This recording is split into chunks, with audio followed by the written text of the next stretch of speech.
Hello, good evening, and welcome to the Commentary Hub, live Monday Night Football. This is JB, John Stuttard in the presenter's chair. Now, unfortunately, our match commentator tonight, Liam Brudsby, or our original match commentator, we've had some technical breakdowns with him, unfortunately, during this afternoon while we were doing some sound checks about an hour or two back. So Russ has stepped in at the last second.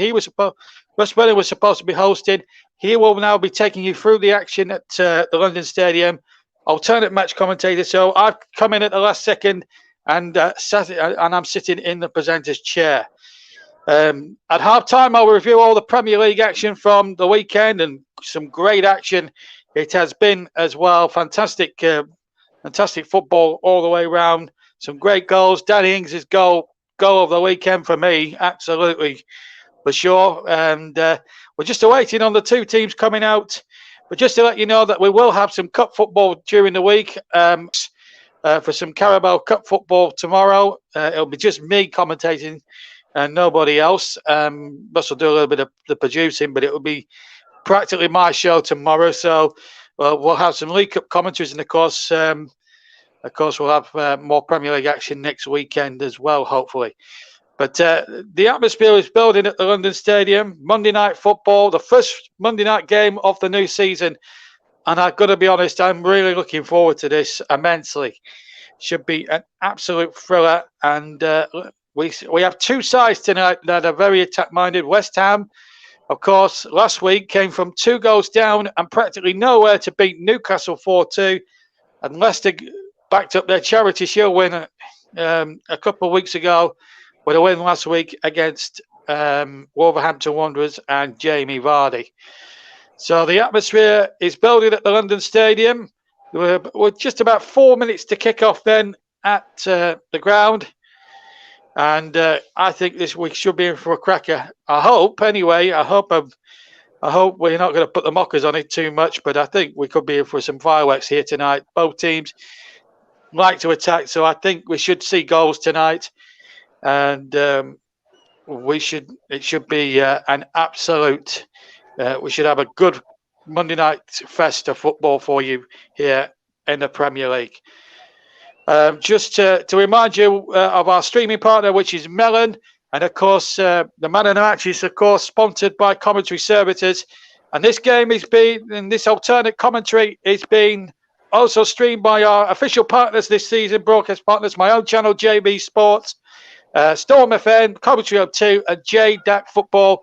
We're also live on Periscope, Twitter, and Twitch as the bubbles are blowing at the London Stadium, and the atmosphere will be electric as the teams will come out to the familiar West Ham song, "I'm Forever Blowing Bubbles," and that's always a great sign. So Leicester City about to come out first here at the London Stadium. FA Cup winners, Community Shield winners. They've achieved it all in the last 12 months. Europa League football, and behind them, West Ham, the home side, who really had a stunning season last season under David Moyes and will be strong favourites to at least finish in mid-table this season. So the teams are out, and let me hand over to our late comer into the commentary box. He wasn't commentating until an hour ago, but he is now. Let's cross to Russ Burning for first half commentary of Leicester City, or West Ham rather, against Leicester City. All yours, Russ.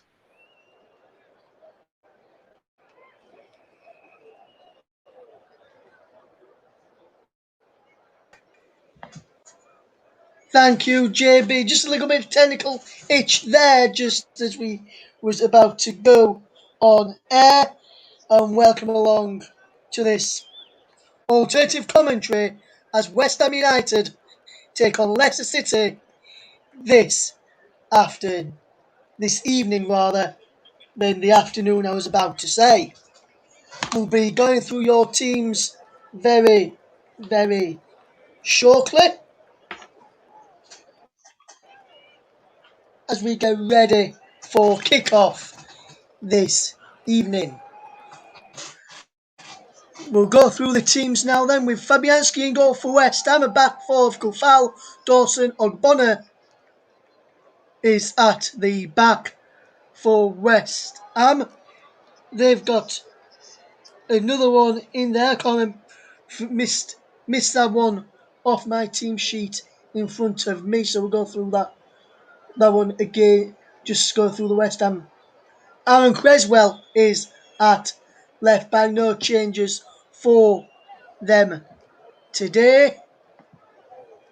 And then Rice and Soychek in front of the back four. Then Ben Rama, Fornals, and Bowen are the midfielders.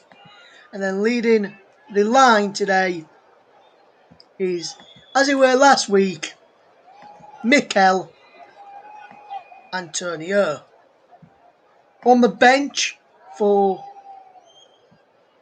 West Ham this evening is Areola, Yarmolenko, Lanzini, Noble, Diop, Fredericks, Johnson, Coventry and Baptiste. As for Leicester, they have got Schmeichel in goal, who's the captain, O'Connor Pereira, Amate, Soyuncu and Thomas, Tillemans and Didi in front of the back four, Perez, Madison and Barnes behind Jamie Vardy. On the bench, Ward, Albrighton, Iheanacho, Chowdhury, Dewsbury, Pra, Castagna, Patson Daka and Suman. That is all ready for action then. Both players and the officials take the knee, and we're now off and underway in this Premier League encounter.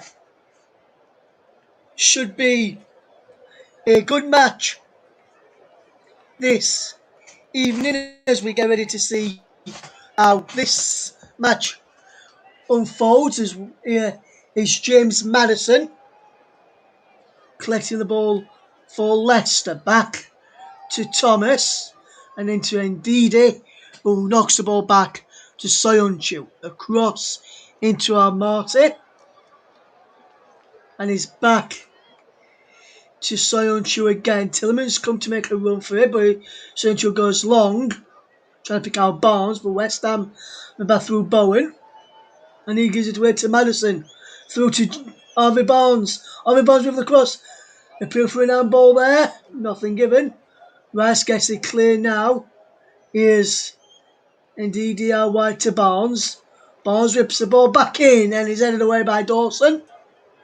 And out for a throw over on that far side. Good start to the game today. The officials, well, the referee today, let me tell you, is Michael Oliver, who is from Northumberland.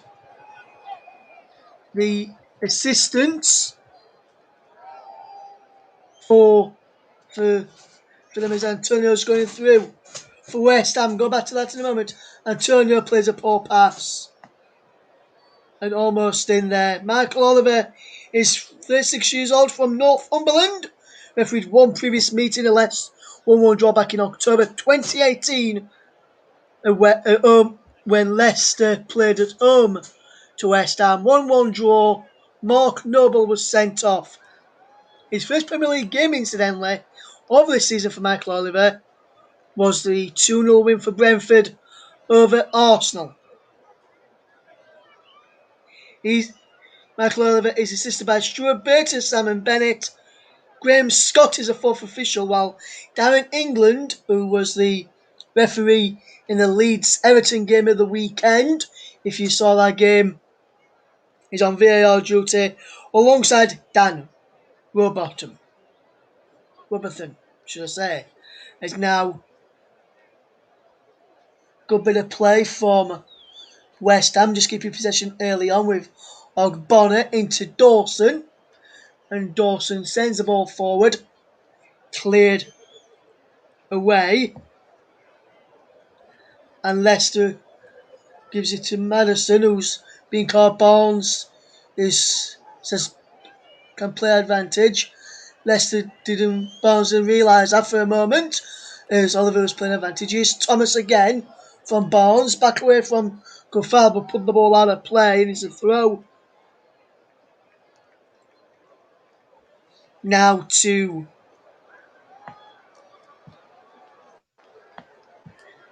West Ham, who's just keeping on the possession, and we've just got the ball at the back, and a bit surprised really to see that in the starting lineup is Fabianski when they've got Alphonse Areola amongst the subs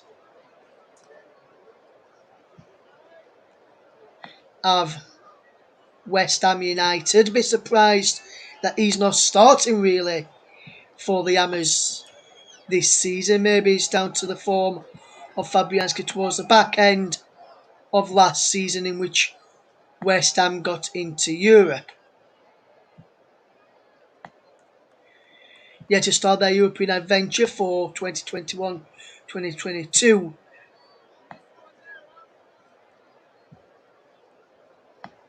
is West Ham, or West Ham should I say. Put my teeth back in and say the correct way of saying it. Always good to see crowds back inside stadiums now, which we have seen a bit this season, so that we've seen so far this season. Good to see them back in the stands inside football stadiums. And now West Ham are coming away with the ball at the moment, though, with through Antonio. Nothing really happened so far. West Ham and Leicester just trying to force an opening. Here's Rice down the line for Ben Rama. Back into Declan Rice. So where's the captain's armband today for West Ham? Fornals. Ben Rama! Save there by Kasper Schmeichel.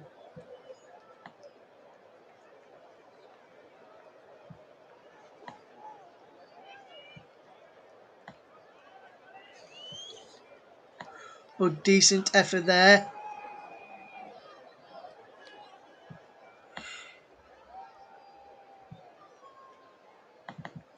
As we watch this game unfold.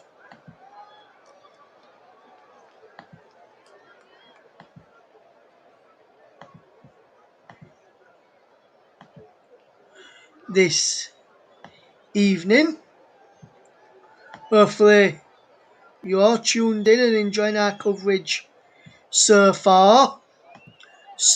If you were trying to listen to Open Tweet Liam Busby this evening due to technical difficulties beyond our control earlier on this evening, well, this afternoon when we're testing our coverage, we're testing our line from our studios to London Stadium where I'm working, so I made that trip across. At the last minute, and let's say I have so far. Good start to the match. Really enjoying this one, as Creswell was just collided with Ricardo Pereira as both went for the ball. Ricardo's okay, but Aaron Creswell is on the field of play at the moment. If he has to come off, probably Johnson or Coventry I would have to possibly, or maybe even Diop.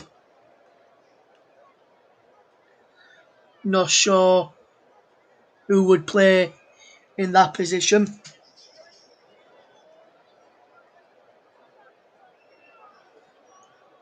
It is still 0-0 so far in the opening 8 minutes of the match. And West Ham will take a throw in through Ogbonna.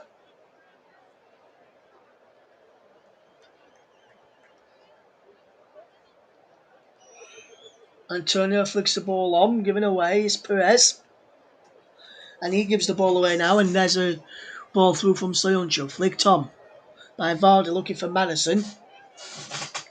Can't get there, it's Ricardo Pereira. It's the ball forward. It's down the line, it goes into the path of Creswell, who can clear for West Ham via the help of Ogbonna.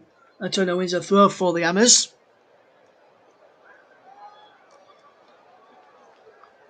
Good start so far. Leicester having a lot of possession at the moment compared to the home side West Ham. And you would have thought the home side would have a lot more possession.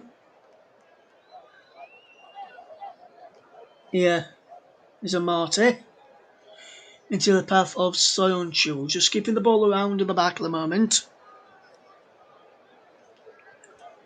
Good start to this game as we watch this coming on. West Ham seem to have the number of Leicester at the moment, the only team to beat Leicester twice in the Premier League last season. They won 3-2 at home in April and 3-0 away back last October. West Ham and Roma giving away a free kick for on Yuri Tillemans. More takes it to Tillemans, the free kick back to Marty, and across now to Soyuncu. Soyuncu just back to Martin. Soyuncu now just looking up. Finds Thomas. Wants to go back to Soyuncu, who turns away and plays the ball out wide to Harvey Barnes. James Madison's there. Madison don't have much space at the moment. Neither of any Leicester players going forward at the moment. West Ham just closing down the spaces, trying to. But Tillmans has found a bit of space. Now feeds James Madison. Lovely one from Madison. Barnes. Thomas now back to Madison. What can Leicester do here? Back towards Harvey Barnes. So foul. Giving the ball away. And now West Ham. To Antonio. Flicking the ball on. And he's out for a throw. To the Hammers.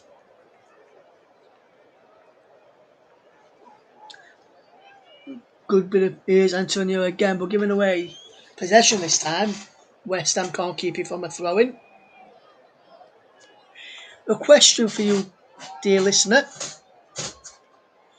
Who is the top scorer in the Premier League since the start of March? He has got 11 goals.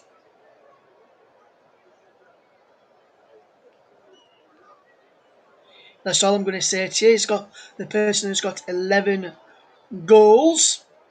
But who is that player so far? Here's Madison for Leicester coming forward. Given away by Bowen.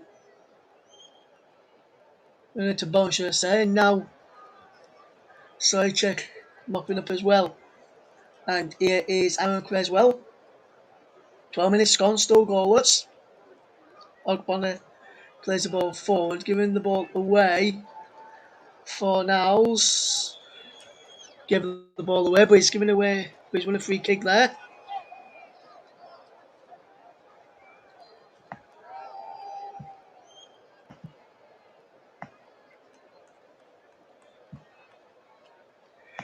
Good start.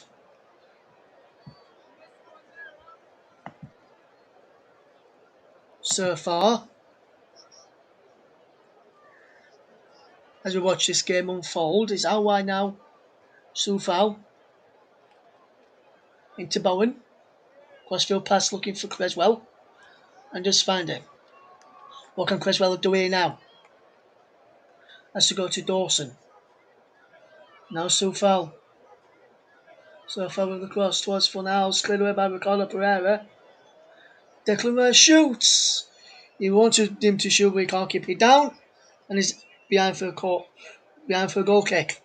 Over the ball there from Declan Rice. Lovely ball in from Soufal. Ricardo Pereira cleared it to Rice, but then Rice fired it over. Can't keep his effort down there though, Rice. Should have probably hit it hard and low across the floor. Indeed, to Thomas is Madison. Can't pick on Barnes, who almost going behind Soufal, and now Declan Rice switching the play into the path of Creswell. Back he goes to Ogbonna. Ogbonna now just finding Dawson, and he's just keeping all the possession, West Ham at the moment. It's still 0-0. Coming up towards 14 minutes of the first half gone. Here's Madison into Barnes. About to take a dream, but Leicester on the attack. Over Barnes to the penalty area. Cross towards Jamie Vardy. Cleared away to Thomas. Fornals.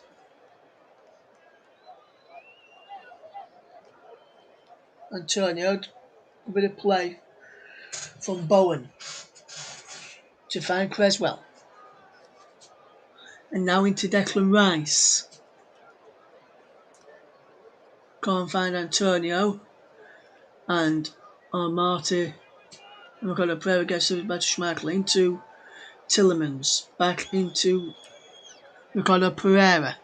You're listening to alternative commentary on the Commentary Hub YouTube channel.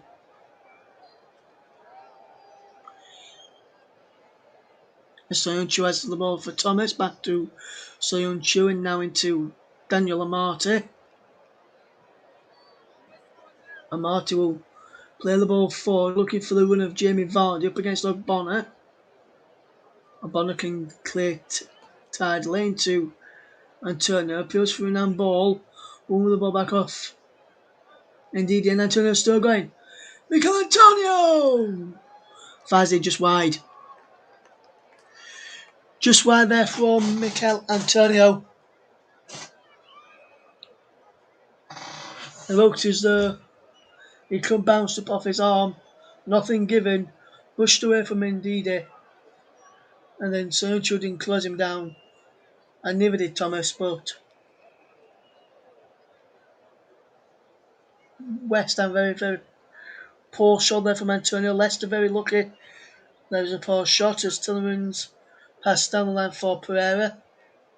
Can't find him.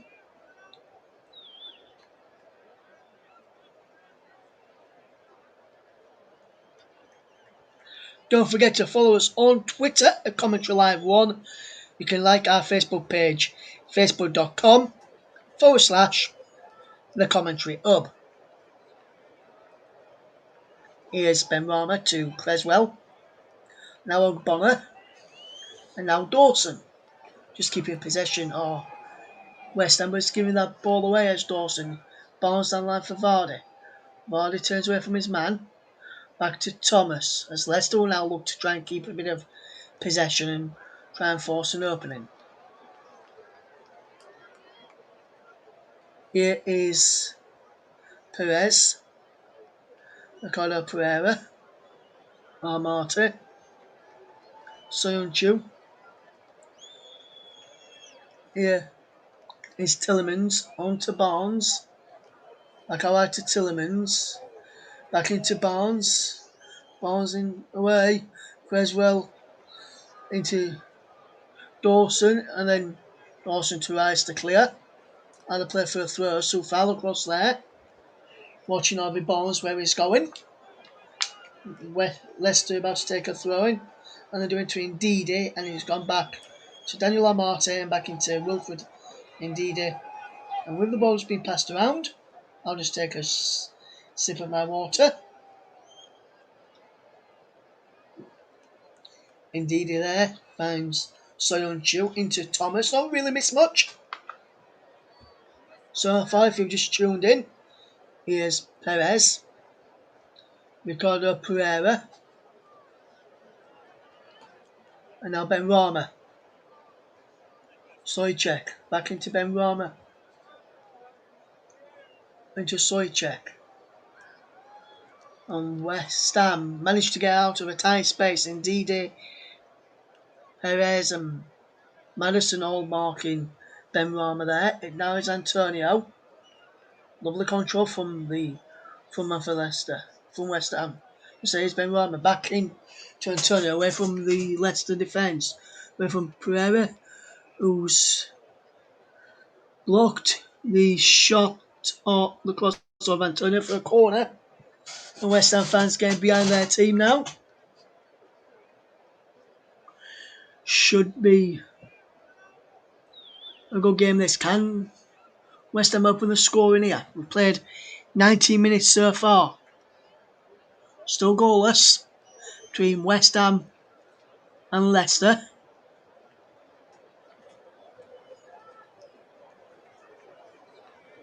Bowen leaves it to Soufal. It's away. Madison is found, is he? He is, as Dawson strikes, which is saved by Schmeichel, but it was a foul by Fornals. Kicked at him, pulled his shirt as well, and then the referee blew for a free kick.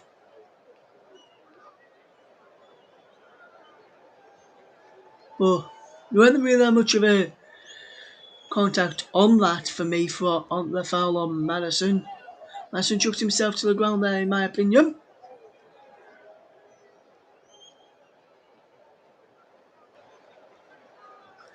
Leicester, a lot of possession, but yet to have a shot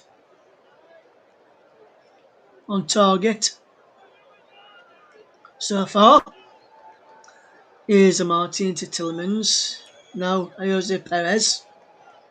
And now is Madison. Level the ball out wide. Here's Harvey Barnes. Back into Madison, giving away. Here's Tielemans. Can't pick out Ricardo Pereira. And he's behind for a goal kick.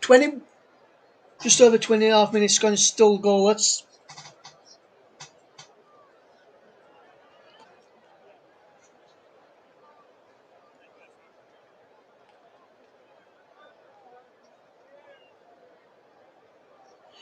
Corner.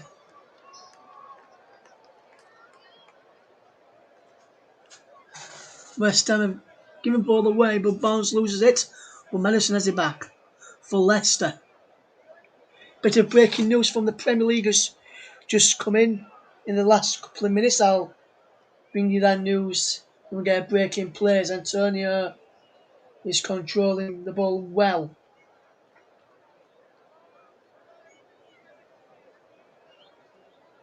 I'll bring you that breaking news in a minute. As Perez puts the ball in, saved by Fabianski in the end, and it's an easy catch.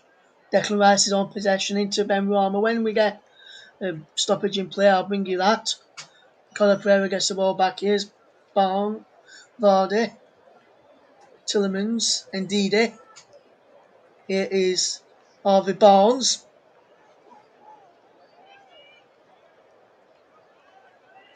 Thomas to Barnes. Ndidi with a lovely back flick. Soyuncu into Armati. Here's Perez almost getting through to Vardy. Now it's Tielemans. Crossfield pass to Harvey Barnes. Out of play for goal. Out for a throw to West Ham then. And the breaking news from the Premier League comes from Leeds United. Leeds United winger Ian Pereira has joined Championship side Blackburn Rovers on loan till the end of the season. Pereira has made 20 appearances for Leeds since going from Man City in January 2020, and could make his debut at Blackburn at the Riverside when they take on Middlesbrough. Ian Pereira will return to Leeds next season.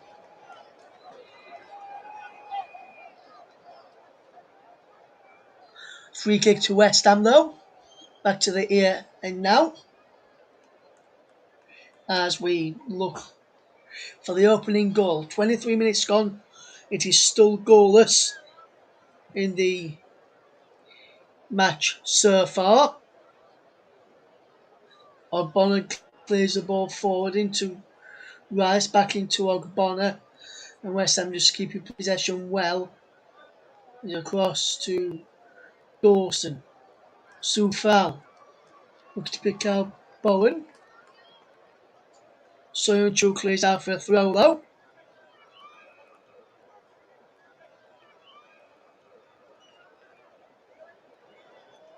Community Services would like to thank our official streaming partners for this season. Melon, visit their website www.melonapp.com. As here's Ben Rama now. Into the path of Rice. Back to Ben Rama. Ben Rama with the ball in. Cleared away. That's Soyuncu. Someone else giving the ball away. Here's Vardy. Appeals for ball by West Ham players and fans. Madison. McLever going the way there did Madison. Madison's way did the referee. Commentary Services would like to thank our broadcast partners for this season. J-DAC Football, JB Sports and Storm FM, where you can also hear our coverage of this game tonight along with the commentary up too.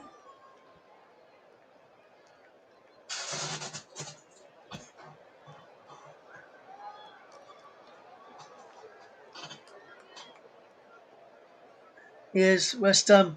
Can break with Fornals into Ben Rama. Fornals! Oh, West Ham have taken the lead.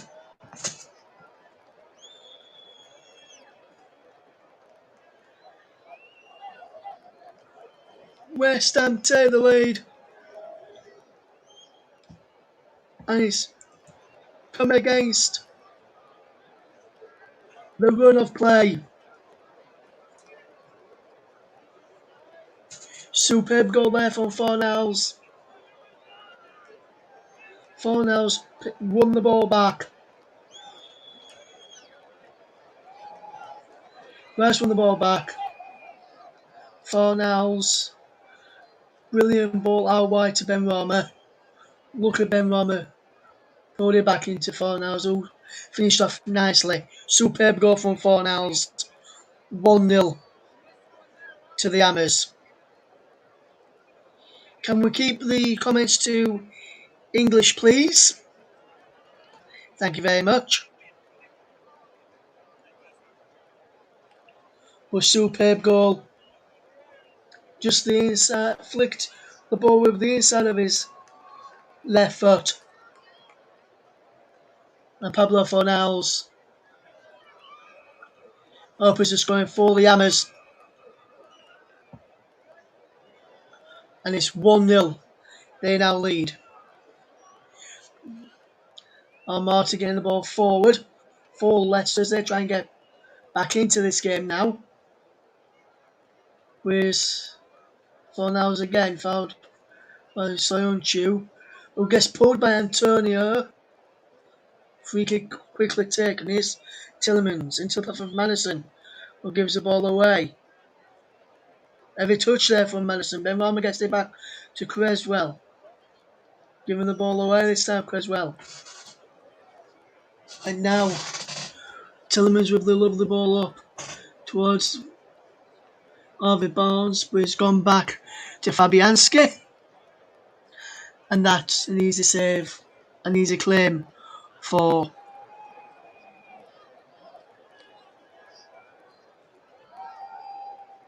the West Ham goalkeeper. West Ham just keeping possession now and trying to get the second goal, which would really kill the game off before half time is. Ben Rama giving the ball away. Inside Ben Rama. Now Soyuncu. Indeed, it back to Soyuncu. And he has to go all the way back to their captain, Kasper Schmeichel, who's in goal, the son of Peter.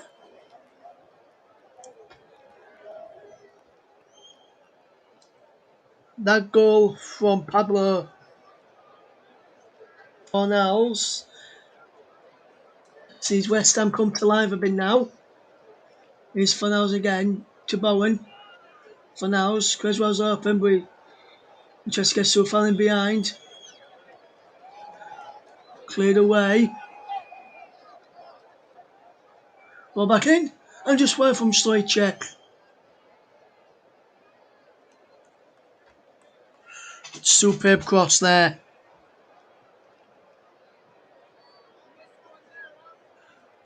Superb cross.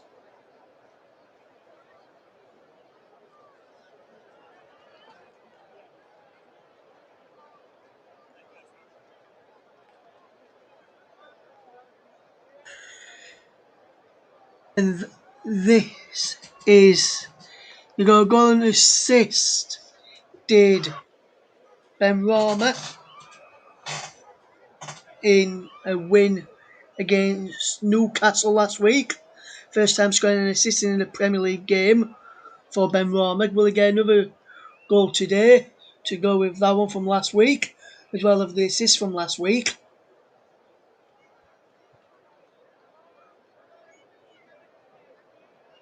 Jeroboam doing really, really well so far, as well as the man that's 3 goals in 5 career appearances against Leicester, all in the Premier League. There's to Conor Pereira fires wide, and Pablo Fornals, who opened the scoring, so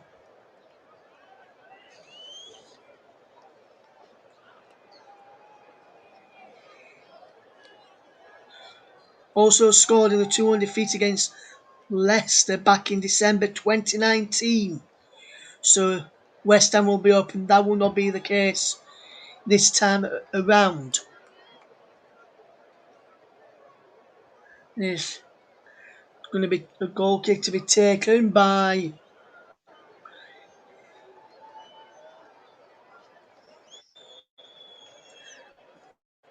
Fabianski for West Ham. Oh, clear forward. I almost forgot for a second who the goalkeeper was then for West Ham. I almost said Aviola, who he was amongst the substitutes. Schmeichel clears away under pressure from Fornals and Antonio. Ogbonna turns away from Vardy and clears downfield, giving away. Sloancho cleared it away and let's have the ball back. Thomas to Schmeichel, now to Armati, who keeps possession well. Here's Soyuncu. Now here's Soyuncu again. Here's Armati. Soyuncu. Thomas.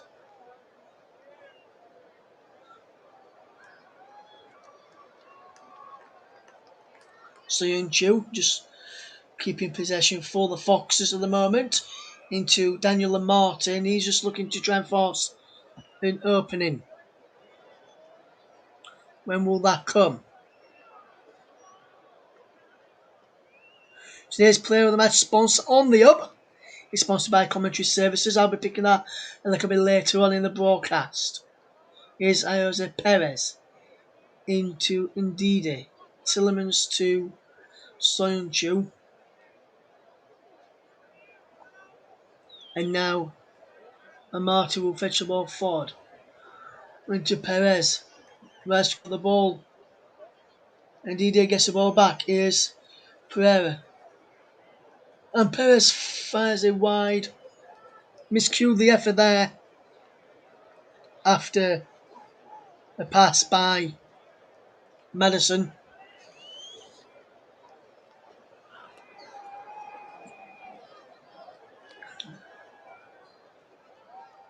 I think he may have been trying to pick out Vardy. But when he looked at where it shaped, it looked like he just missed connection as he was trying to shoot on initial You thought he was trying to pick out Vardy.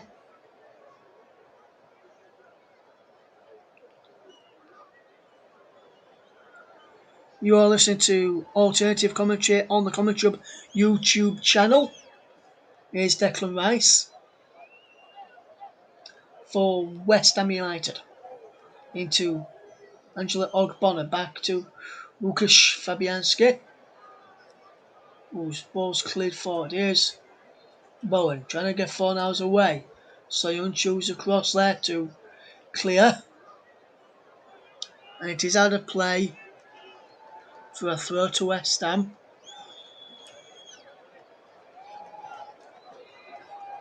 Soufal takes a throw down the line, it goes. Antonio flicks the ball on towards Bowen, and it comes off Soyuncu, and Bowen won a corner there. It was Bowen who won the corner. He comes sliding in. I think he may have knocked the ball onto Soyuncu before the ball went wide. So West Ham, can they ever get another goal from this corner? Bowen to take the corner. Dawson, Ogbonna, Creswell in there. Soychek, Rice and Antonio too. Goes, and Ogbonna fires it just wide. There was Dawson in there too. I'm not sure if it was Dawson or Ogbonna who got an end of that. Let's have a look. It is Dawson who got the touch.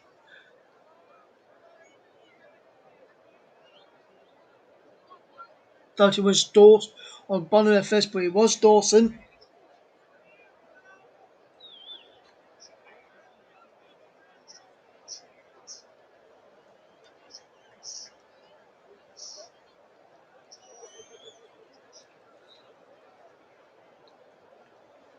Good bit of play this. Here is good bit of movement. Thomas down the line. Madison gives it back to Thomas. Playing advantage as Marty can come forward. Perez to Godder Prayer. Not much of an advantage I would have, the less would have thought.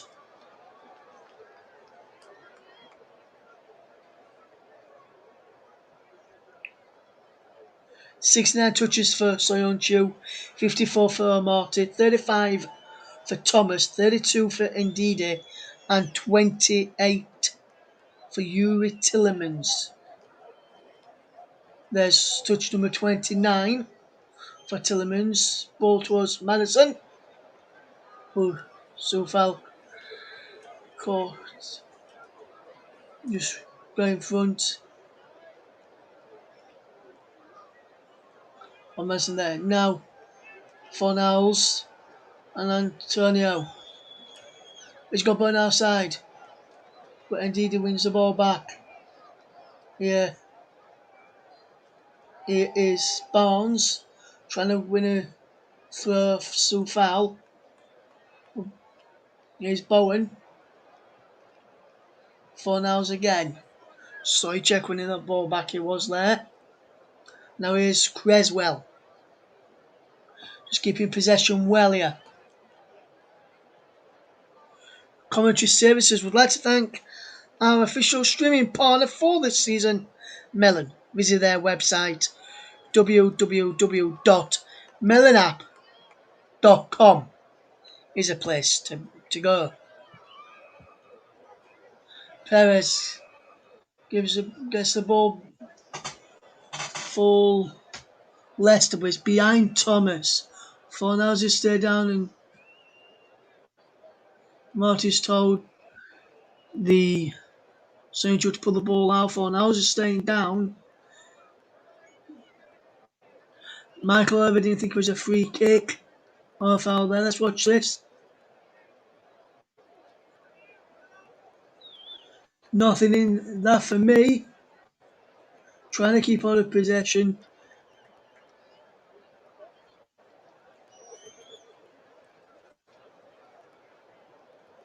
I'm just watching it here now. That's a red card offence. for me, Jose Perez. Though stumbling, he knows what he can do, and he could easily pull out there. Jose Perez, that's a red card offence.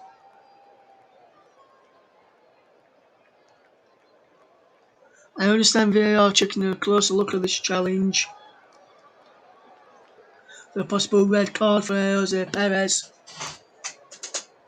And if I just look at this, and if I was down in England, I'd say red card.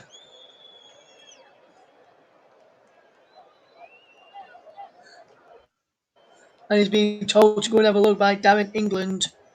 And that could be trouble for Jose Perez. We've got a VAR review for a possible red card.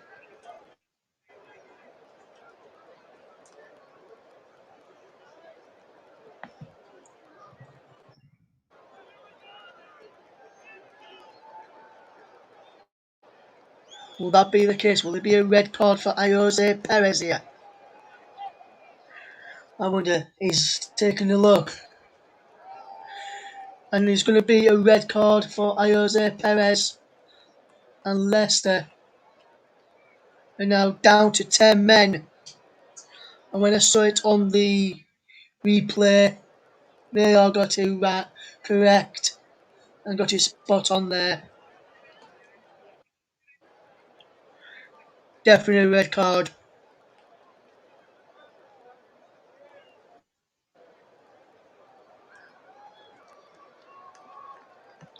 Definitely a red card there for Jose Perez. Which having a quick.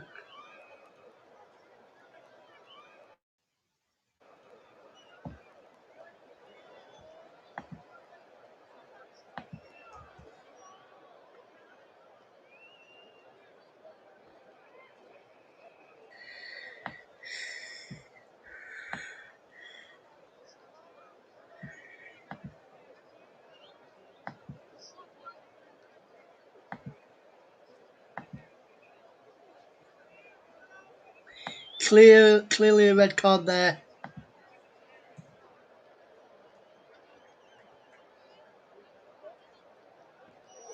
So it is down to 10 men now, Leicester. And this is a big ask now for Leicester to get back into this.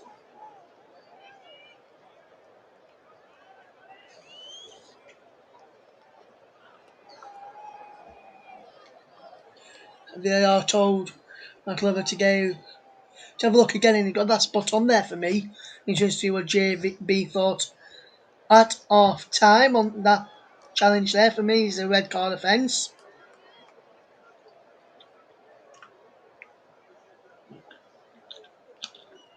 First career red card for Jose Perez. Free kick to West Ham. Here is Rice to take. Or is it Creswell? Creswell will take. Moving in towards Rice. Just behind for a goal kick, and Buddy now.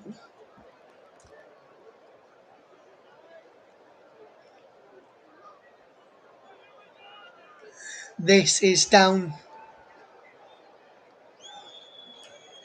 Is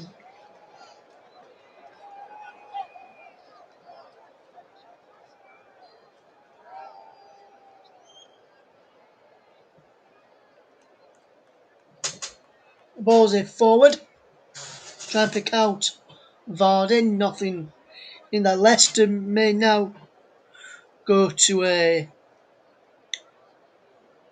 4th to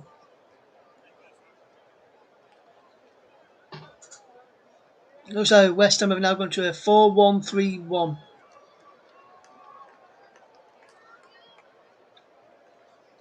West Ham had to change. It's quite a bit of the ball early on. Is now, I think, West Ham will have a lot of possession coming up towards half time, and West Ham are leading by a goal to nil. Antonio wins the throw off the corner. Pereira down near the right-hand touchline, just in line with the penalty area. Fornals comes to get the throw from Creswell. Creswell with the ball in. Cleared away to Tillemans. Fornals inside the penalty. Antonio! West Ham went a penalty.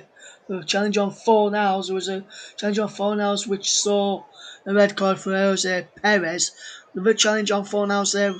Potential penalty appeal. Nothing given for me. Fornals is right out wide to Creswell. West Ham trying to get a second. Fornals puts the ball in. Cleared away. Here's Sojcek.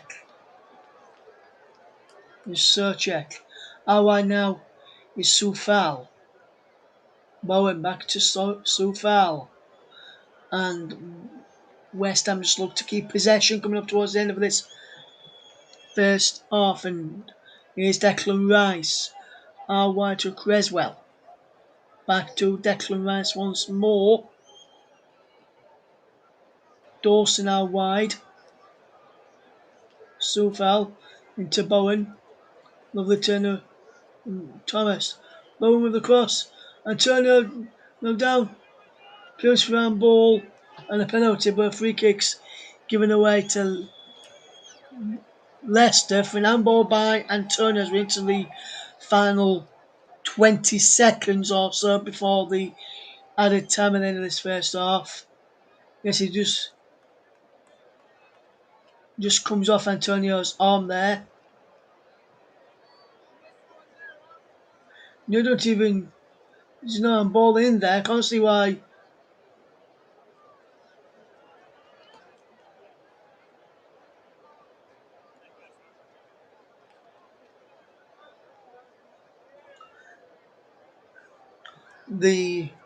Don't see why the appeals for handball in there for 4 minutes at a time at the end of this first half.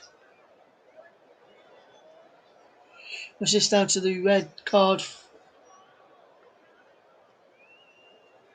for Jose Perez and the VAR decision to get to that to the decision of the red card.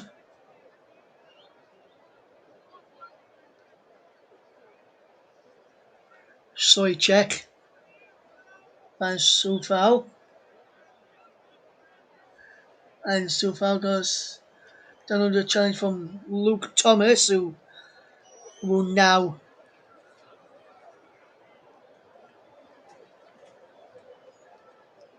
fouls his way free kick just before the. It's like a corner this for West Ham. It's directly near where the corner flag is. It's a few yards away from the corner flag. The big lads up there. Dawson, Antonio, Ogbonna, Rice, Soufal, Rice and Sojcek in there. Just over there of Antonio. Put behind by Jamie Vardy for a corner. And Vardy having to come back and do the defending where Jose Perez would be. Since a red card, a few moments ago for Jose Perez, sees West Ham taking quite a lot of control so far. Corner is cleared away. Tillemans goes down as if Rice is penalised for a foul on Yuri Tillemans. And a little pub there from Declan Rice. And what will Leicester be able to do here to try and turn this game around and put it on their head as we watch this ball played forward.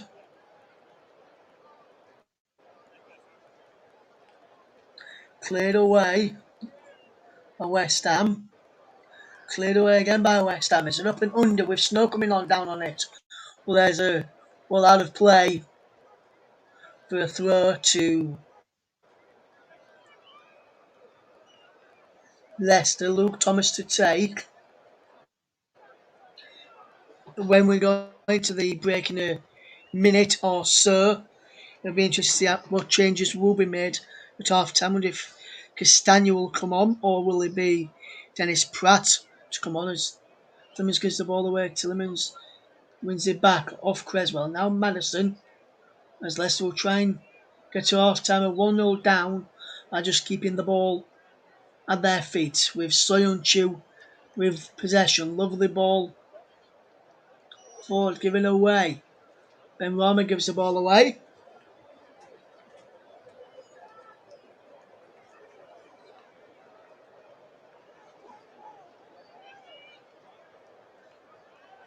There's a throw into Leicester. We look at his watch. And there goes the half-time whistle. So far so good for West Ham. Pablo Fornalza's goal in the first half, and then a red card for Jose Perez. He's Leicester down to 10 men. Michael Oliver just having a word with Fornals as the players leave the field of play. West Ham lead by a goal to at the break against Leicester City. You are listening to the brilliant alternative commentary from on the Commentary Hub YouTube channel. Is West Ham United 1, Leicester City 0. This is the Thank you very much indeed, Russ. Wow, what do we make of that first half, ladies and gents? It's been quite a while first half, hasn't it?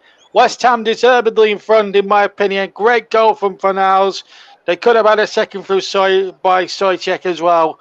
They've looked really good. Leicester really haven't got into the game, and I have to concur with my commentator because it was an absolute dangerous challenge.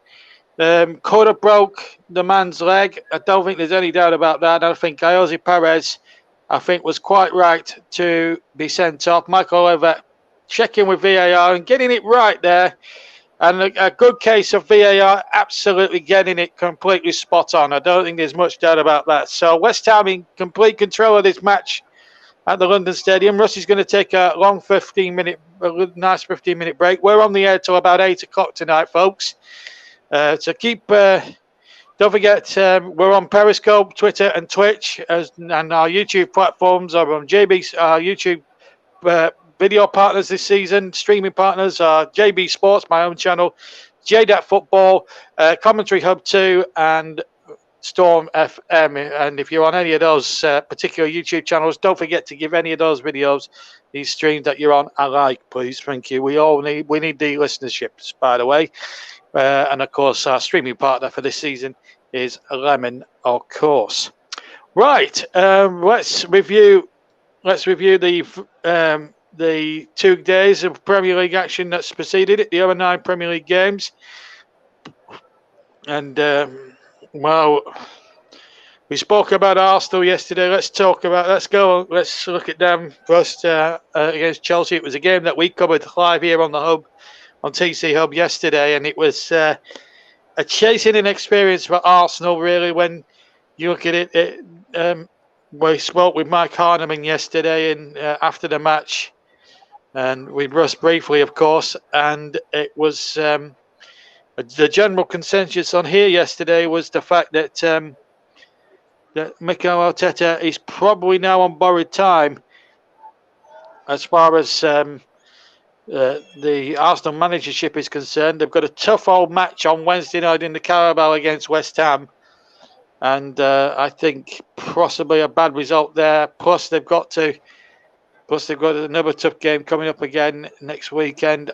You've got to obviously say if they don't get a good result there in those next 2 games, Arteta could well be sacked. I don't like to speculate on whether managers go. It's not really my MO, but Arteta does look on borrowed time there at the Emirates Stadium. But Chelsea looking very good under Thomas Tuchel. Very good performance from them. Could have won by more than the 2. Romelu Lukaku looking absolutely sparkling, good form. Reece James, our man in the match yesterday, took his goal well, set up the first swirl of Lukaku, and really, what you've got to understand is that Chelsea are actually playing like the real deal at the moment. They've got Liverpool to come next weekend. We'll hopefully have that live with you on the commentary. We'll have that confirmed later in the week for you. But one thing I can guarantee you here is that Chelsea do look the real deal at the moment as far as the Premier League is concerned. So that's the situation. Burnley, well, it was a bad result for them against Liverpool, though they did play well in pockets. The Clarets, it just shows really how really threadbare their squad is. This is what happened. They had this was the second goal. It was a lovely ball into Mane, and Burnley just left there really slack marking. Manchester City, of course, not 5 past Norwich. Jack Grealish getting his first goal for the club since his £100 million move. A bit fortuitous, perhaps, but very good nonetheless. As I said, Chelsea off to a winning start. This was the Lukaku goal. Lovely ball in here from Reece James. Good cross in there, and Lukaku finishing from 6 yards. Silencing the Emirates support. They're just some of the games. And this is match day 3. Let's just tell you what's coming up. Man City Arsenal is the early game. Then there's some 3 o'clockers. Brighton against Everton. Villa against Brentford. Newcastle Southampton. Norwich against Leicester. West Ham Palace in the late game. Liverpool Chelsea. On Sunday, Burnley against Leeds United. And Wolves against Manchester United. Just 2 of the 3 games on the Sunday. But at the moment, and then there's an international break, of course, and we'll try and bring you a flavour of that as well this evening. Then going back to Burnley, the transfer, there's a bit of transfer news involving Burnley. It has been confirmed on Sky Sports News that Burnley have agreed a £15 million deal, or bidded £15 million for Lyon's Maxwell Cornet. He can play left back as well as left wing, and it looks like, and I believe that the fee will be in instalments, and they hope to agree a deal and hopefully agree personal terms for the player. So, and there's also been talk in the media that Burnley have made an offer, or are looking at making an offer for the former West Ham and Newcastle striker Andy Carroll. Again, we don't know how accurate that news is, but we'll let you know how that one will play out. But they're just a couple of the Burnley rumour mill stuff at the moment. I don't want to turn this into the Burnley halftime show, but I'll show you, if you've watched the Burnley video on JB Sports with my good self, you'll understand where I'm coming from in terms of lack of squad depth. Anyway, enough about them. Also, Manchester United drew 1-1 at Southampton. A good result for the Saints, all things considered, because it needed to be a good little result for them. Very difficult place to go to, Southampton. Ole Gunnar Solskjaer has been complaining in the media again, as was Jurgen Klopp, incidentally, that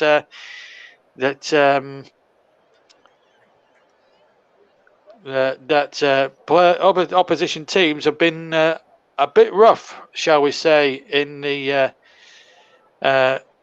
in some of the games so far. They're not happy with the new refereeing legislations of trying to let the game flow at every conceivable opportunity. Now, one can understand that, but then on the other hand, it is a contact sport, and I think Klopp and Solskjaer would do very, very well at the moment to keep their mouths shut and make sure. I mean, it just boggles the mind, quite frankly, that these two, the managers of probably the 2 most successful clubs in England, would actually have a go at criticising officials for no reason whatsoever. Everton and Leeds played out a 2-2 draw at Goodison Park on Saturday. A good result for Leeds, considering that Rafa's Everton certainly no pushovers this season, and I don't think there will be this season. And quite honestly, good performance from them. Also, the London derby between Brentford and Palace at Selhurst finished 0-0.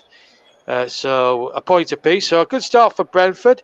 No doubt about that. They're looking absolute fine fettle at the moment, and 4 points in 2 games will be music. I would have thought to Thomas Frank and his troops down in West London. Elsewhere, Aston Villa. I think, in my opinion, Aston Villa scored the goal of the white round so far. Danny Ings' sublime overhead kick got Villa on their way against a very sorry Newcastle, who missed an earlier chance through Callum Wilson, you may remember, if you're watching back on television on Saturday night. And then the second goal, a very good finish there in fact, it was a penalty scored by Al Ghazi, which put the result beyond any considerable doubt. 2-0 to Aston Villa there after a good start. And also Brighton are after a decent start, 6 points out of 6.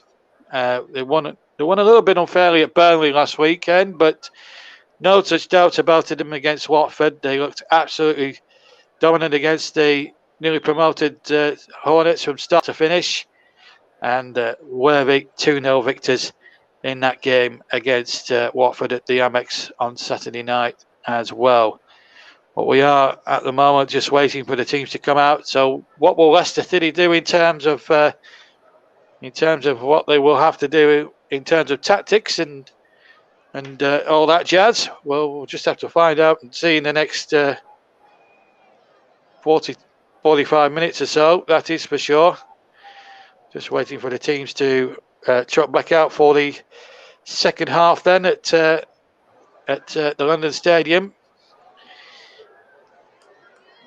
And of course, yesterday, Harry Kane made his first appearance of the season as a substitute for Tottenham as they won 1-0 against Wolves in the other game as well. And here tonight, we've had a good match here at the London Stadium. I did fancy Leicester at the start to win the game, but you have to say West Ham have been the better side. Definite goal, beautiful goal taken by Fornals. J-DAC should have made it 2, but didn't. And of course, Jose Perez has been sent off for the very first time in his career with a dangerous challenge, which really could have broke the West Ham player's leg. It was an horrendous tackle, and when you see it again and again from another angle, it does look very, very awful to watch. It's got to be said. But West Ham now have got an opportunity now to prove their worth here in the second half. We're just waiting for the teams to trot out here. We are a little bit behind at the moment. We're originally till 10 o'clock tonight, incidentally, on the TC Hub. Now, just to remind you, before I hand back to Russ in a second or two for the second half, that this game is being streamed. Alternative commentary is being streamed across these official YouTube partners, which is JB Sports, J-DAC Football, Storm FM, and Commentary Hub 2. They're just 4 of the YouTube channels that we have linked up with here at TC Hub. We're also on the Twitch channel. We're also on Twitter, live on. You also be hearing this stream live on Twitter, Twitch, and Periscope. Our Twitter handle, incidentally, is Commentary Live 1. Make a note of that. At Commentary Live 1 is our Twitter handle. If you want to send us a tweet or whatever, or you want to tweet about our coverage this season, we'd like to hear from you. Keep your comments obviously clean on all platforms. If you are going to get in touch with us, we are still, whatever, regardless, we are a family program. I just want to make that vehemently clear. The Man of the Match sponsor, well, that will be Commentary Services sponsoring that, as we just wait for the teams to reconvene for the second half. We've got some League Cup action coming for you. I'll be in the commentary box for one of the League Cup ties tomorrow evening on all platforms on the TC Hub. Of course, just to remind you that Russ's Twitter handle, please follow Russ on Twitter if you can. He's Media Journal for Russ Vernon, and for myself, JB Johnston Tardy. It's at Stutzy83. At Stutzy83 is our Twitter handle. And of course, whilst when I'll be involved with the coverage, I will be letting people know about the Twitter feeds and everything else. So please follow us on Twitter. Please follow us individually on Twitter. We'd like to hear from you and get feedback on the coverage, if possible, throughout the season. Okay, I think we're about ready to go. I think in the second half, let's rejoin Russ Burnham for the second half with West Ham, a goal up and a man up, as we reconvene with Russ Burnham commentating on the second half. Over yours, Russ. Thank you very much, JB, and a very good evening once again to all our listeners as we get ready for the second half. You can see for now, I was having a quick chat there with Jamie Vardy just before the second half gets underway. Madison is having a quick word with referee Michael Oliver. Good to see what Leicester do here. It doesn't look like there'll be any changes at the moment.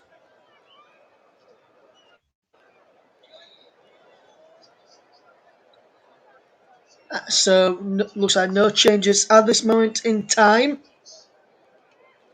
as we get ready for the second half as we back underway in the second half. Thomas trying to pick out Barnes down on this near side and cut out by West Ham. Will win a throw from cutting it out there. So we're back underway in the second half. I'll run through the two teams in a moment with West Ham, remember, having an extra man due to that red card for Jose Perez. And here's the team news. It's Fabianski in goal for the Hammers. A back four, Kufal, Dawson, O'Connor and Creswell. Soychek and Rice in front of the back four. Bowen, 4 hours ago, scoring Ben Rama in midfield. Antonio up front. As for Leicester, Schmeichel goal, Ricardo Pereira, and Martis, Soyuncu and Thomas, Tillemans and Ndidi, Madison and Barnes behind Vardy. So 4-2-2-1. Run you through the two subs bench in a moment as Rice puts the ball forward looking towards the run of Antonio and Bowen. Sufel wins the header for Bowen. And now Barnes wins the ball back and wins a throw to West Ham. So they are down to 10 men now. Leicester, as I mentioned.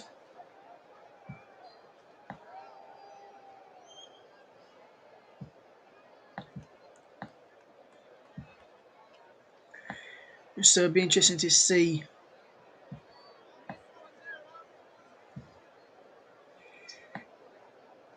what happens here as we get ready for the second half. As Fornals finds Ben Rama. Ben Rama can find Antonio giving away. Got a pair, won the ball back.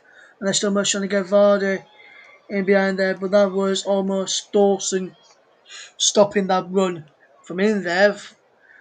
So now no changes just yet. So the subs for West Ham are Areola, Yarmolenko, Lanzini, Noble, Diop, Fredericks, Johnson, Coventry and Baptiste.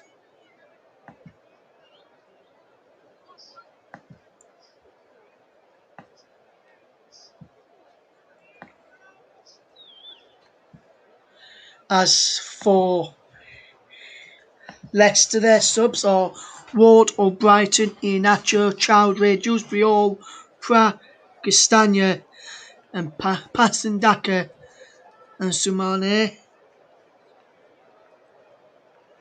But now Bonner finds Creswell to Dawson to Sufal.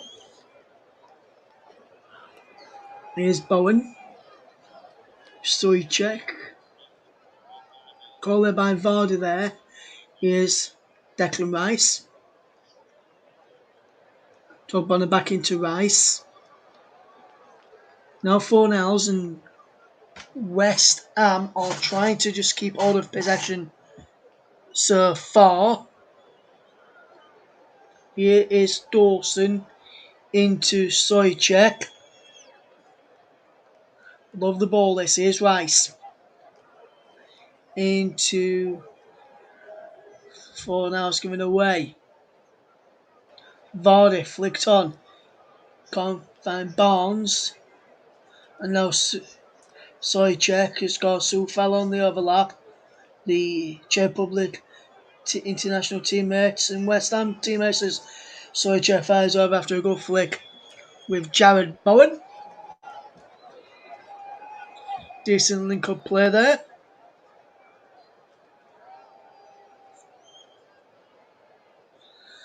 Here is a lovely bit of movement. And he's fired just over. It was via toe poke as well that he went over the bar. But West Ham still lead by a goal to nil. Schmeichel finds Thomas. Norris Soyuncu. Here is Barnes, but he can't keep the ball in play. And West Ham have the ball back. Sufal. I wonder where he's going to take. He's almost going 2 or 3 yards away from where he should have been. And Bone goes down, but a fantastic challenge by Soyuncu.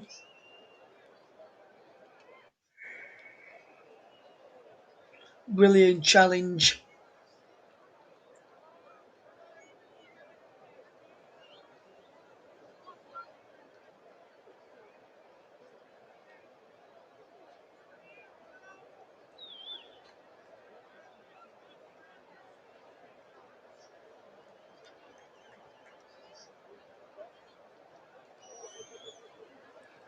Here's Jared Bowen. Still a corner. Rice, Antonio, Ogbonna all in there. Pushed by Schmeichel. Ben Roma can't get there. Fornells now has it. For West Ham. Ball whipped in. Antonio! Fantastic save by Schmeichel. Ogbonna hits it back forward. And then Tillemans got in position by Antonio. He's out wide for Ben Roma. Ben Roma still going. Different indeed. Here's Soychek. Sufel can't get there. Ricardo Pereira can. And Ricardo Pereira falls to the ground, pushing the back from by Sufel. And it's still West Ham 1, Leicester 0. We've played just over 6 minutes of the second half, but that's a fantastic save again from Kasper Schmeichel to deny Mikel Antonio.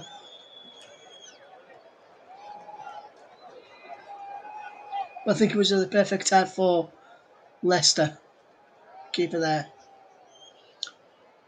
Here is Schmeichel, who can clear the ball forward. It's out of play for a throw to the Foxes.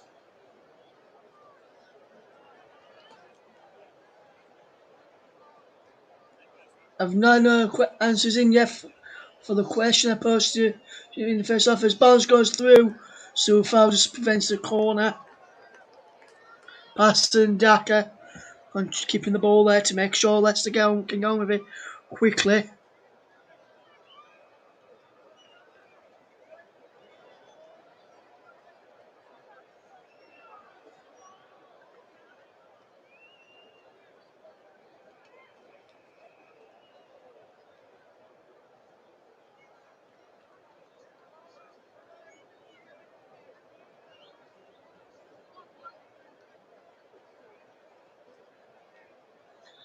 Soyuncu wins the header from that throw from Leicester. Soychek gets it across to Creswell, who can Leicester ball come down and they can control and they can run away over on that far side. No one tracking him, so he can continue to go. Creswell back, he goes to Rice now. Soychek. Fanals to Rice. Soychek. Ben Ramas. Rice.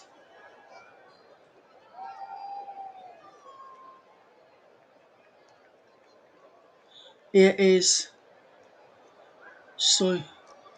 Soychek for West Ham, just keeping possession. And because of the extra man, West Ham have changed around in terms of format, in terms of possession. So when I was into Soufal. Now Bowen. Back to Fornals as I almost fell off my chair in the commentary box there. Soychek to Ogbonna. Creswell. Here's Rice. Creswell to Antonio. Benrahma goes down under Pereira. The referee says no penalty.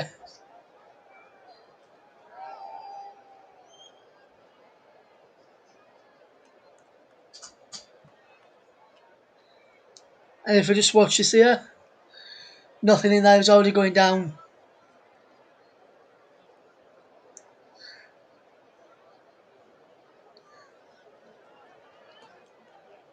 He's already going down there, trying to con the officials into giving a penalty there. That's never a penalty.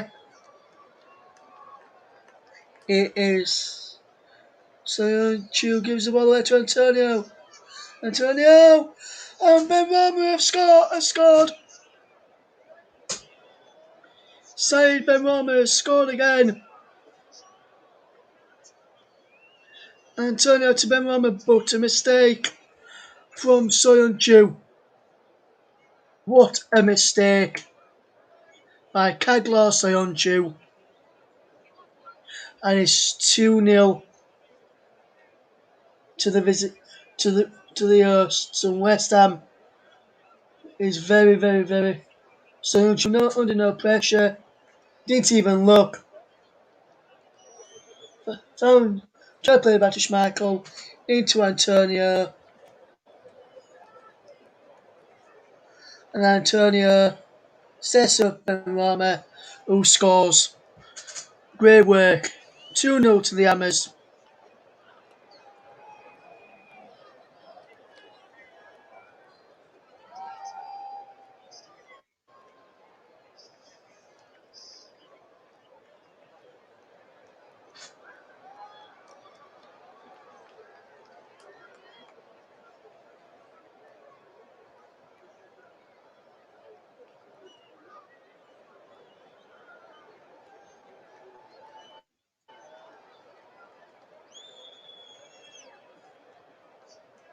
Here is Leicester trying to respond now with Harvey Barnes. Into Madison. Shot blocked. And it's cleared. West Ham 2. Leicester City 0. Fornals and Benrahma on the score sheet.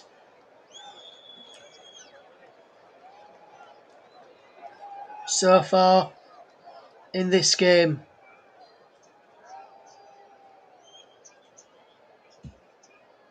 And Schmeichel's giving the ball away this time. And now West Ham will try and come forward again, trying to get a goal here now. Can they get a third, which would really seal this game off? Here's Soufal. Dawson. Down the line for Soufal, but Thomas is across there to put it out for a throw.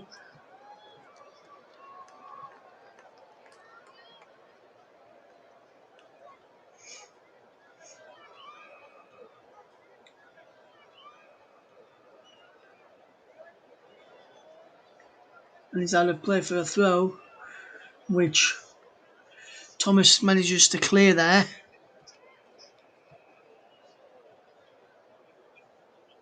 So far getting his team up for this.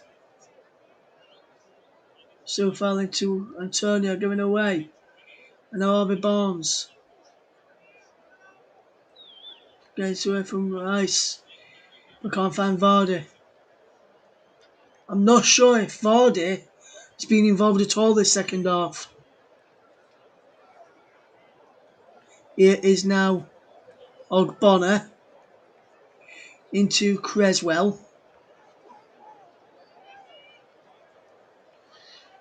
And as to my question, which I posed in that first half, was about a player who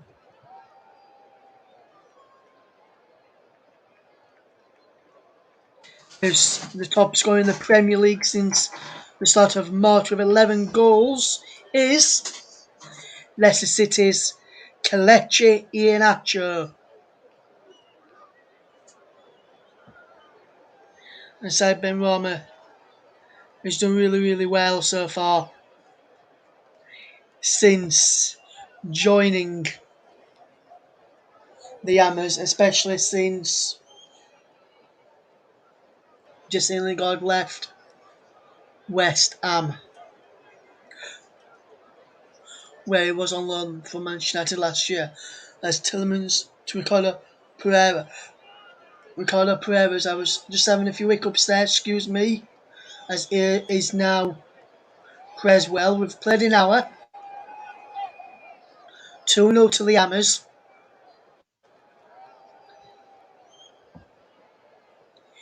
You are listening to Alternative Commentary on the Commentary Hub YouTube channel. Today's Player of the Match sponsor on the Hub is sponsored by Commentary Services. As here's Creswell to Ben Rama, the score of the second goal, into Declan Rice. And now Soychek. Oh, what is Soufal? Soufal can't get the ball in and Thomas blocks it. Behind for a corner.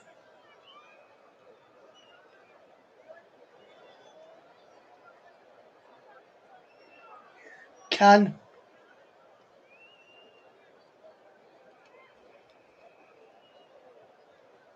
they get back into this game? Leicester will West Ham continue. Here, can Bowen set up a goal here. Bowen with the cross. Flicked on by Ogbonna and just gone wide.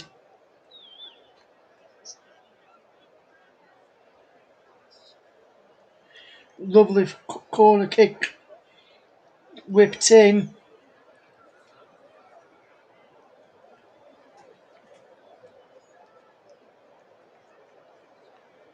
And it's still 2-0 to the Hammers.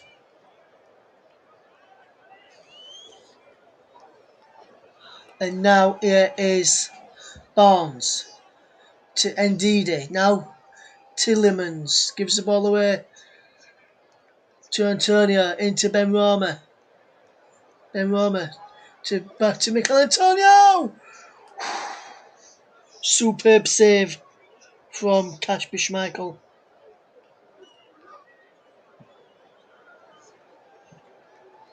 Superb stop from Schmeichel. Here's Ben Rama. Lovely run. Into Antonio. Superb save.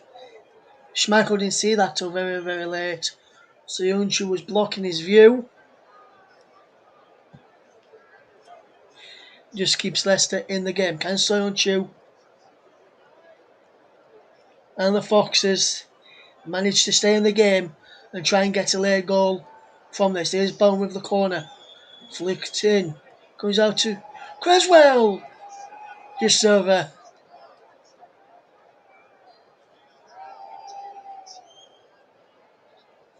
So unlucky from Aaron Creswell. No one picked him up. He kept it and fired it over the bar. That really should be going into the back of the net.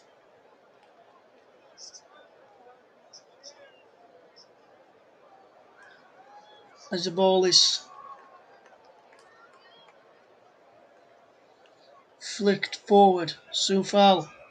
Antonio chasing after this. Still going. Well, the offside flag is up. Good play from Amate. As we see a substitution for Leicester. We see Patson Daka come on.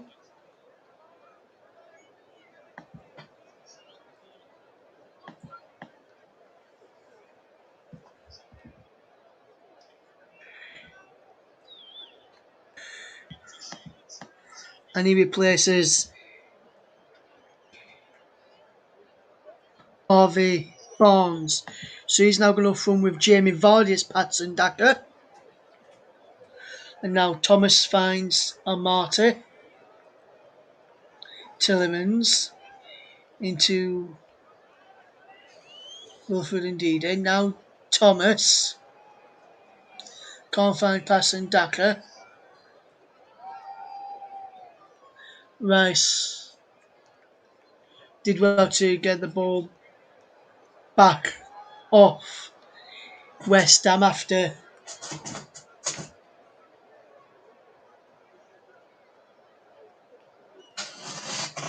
and now Fornals gives the ball away to Madison. We can't give the ball away though. And now Rice finds Creswell. Here's Ben Rama. Said Ben Rama. Can he get another assist today? Low crossing is cleared by Soyuncu.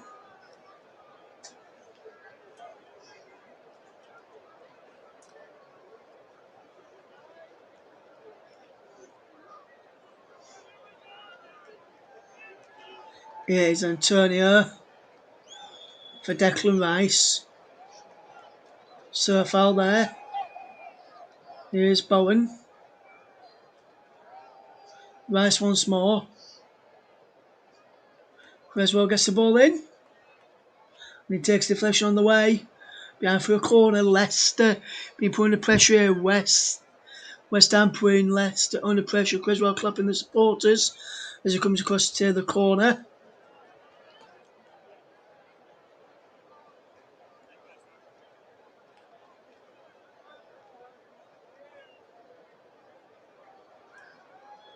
Creswell to tear the corner then. Can they find a goal here, West Ham? To secure the win. Fornals gets the ball out wide. Bowen gets there. Away from Ndidi, who then bites back and wins a corner.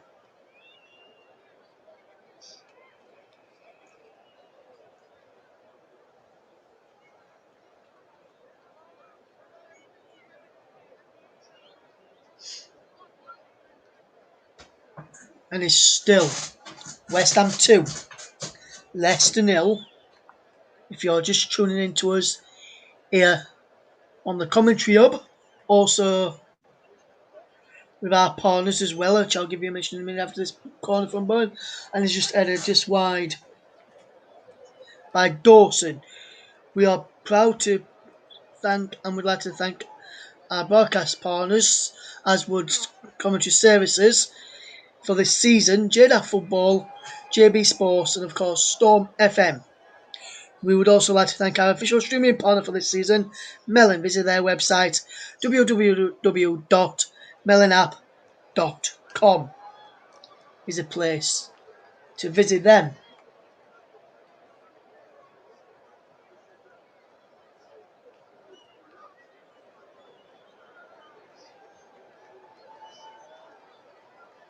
It's still 2-0.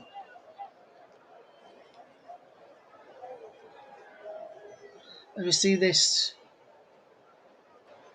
going forward, here's Declan Rice. Wide to Ben Rama, back to Fornals to Rice. Now Ben Rama again, here's Creswell. Here's Amati to give the ball forward. Here's the run of Sofal. Out wide is Jared Bowen. Under pressure from Ndidi and Thomas under pressure, giving away. This viral throw is Bowen. Just run away from Fornals. Superb interception. And now Tillemans from Madison. Now it's Vardy. If he can keep the ball in play, which he can. Here's Madison. Shot by Tillemans. Tillemans! And Tillemans has scored! Leicester back into it. And I must say, this goal has come against the run of play. Maybe, just maybe, West Ham will get the lifeline here and Leicester go be disallowed. She's appealed for an handball in there.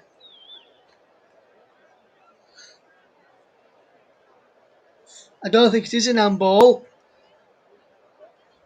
We'll check. No, it comes off his chest. So that goal will be going.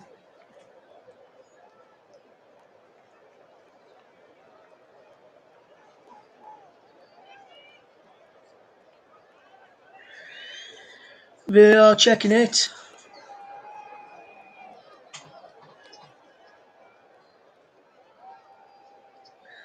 And the goal has been given. And Leicester have got one back. It's now 2-1. First goal since the FA Cup final goal for Tillemans. Where's West Ham? Can they get back to their 2-goal advantage?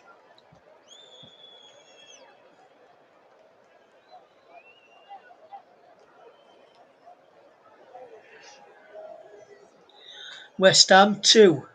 Leicester 1 is the scoreline. There's a foul by Ricardo Pereira on yellow card by Pereira.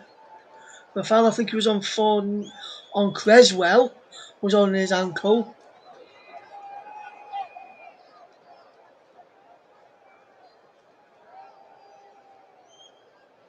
First booking of the season for Ricardo Pereira.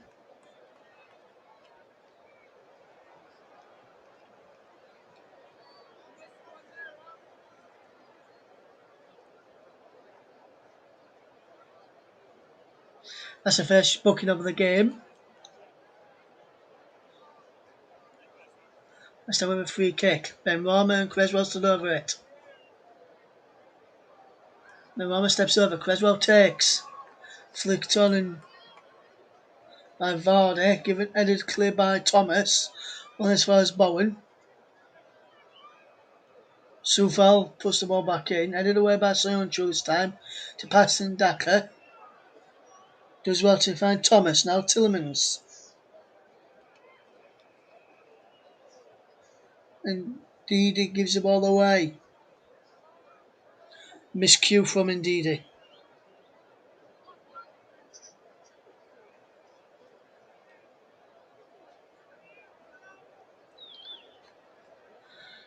Here is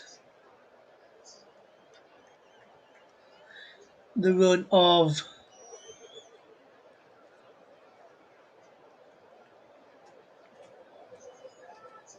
Amati, who can get forward, can he? And lovely ball from him. Here's Vardy, who crosses too high.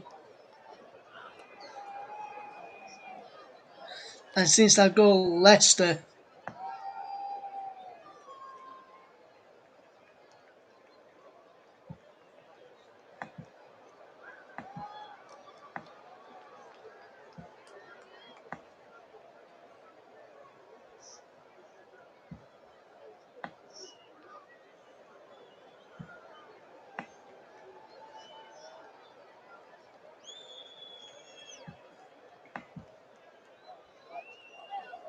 will try and get something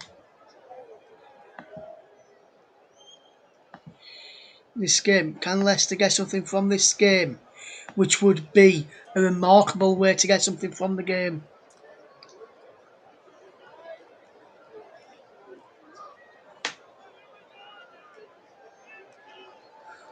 Good bit of play is Soyuncu. Soyuncu has it again. Martin almost just behind Martin, who gets it back to Kasper Schmeichel.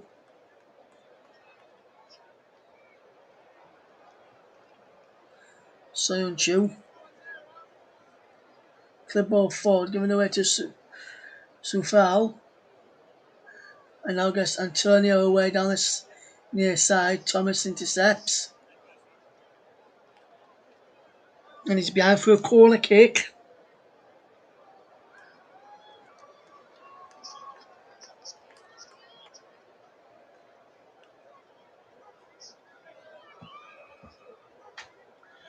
It's still 2-1 to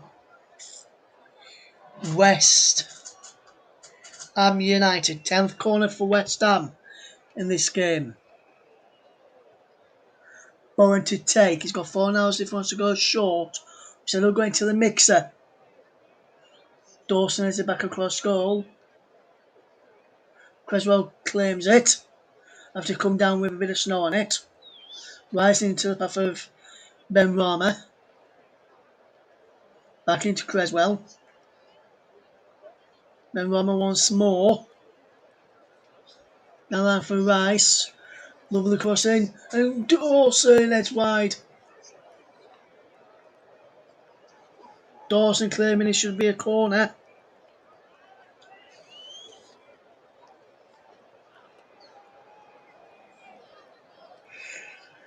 We're not sure if it was a corner. Let's have a look, see if it is a corner. Don't think it was. So young choice it forward. And gives it to Dawson into Rice. Now Sufal. Sufal keeping possession well.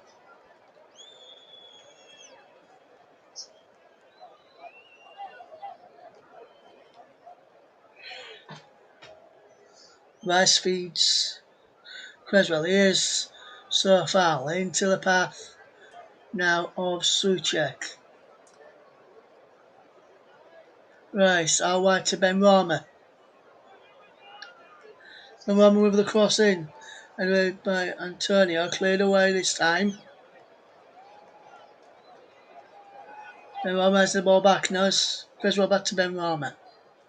Now into the path of Souček.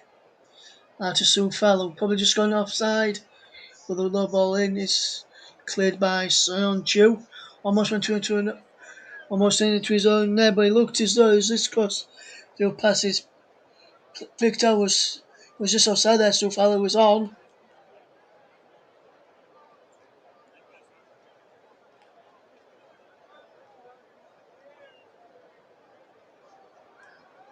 Souček in there.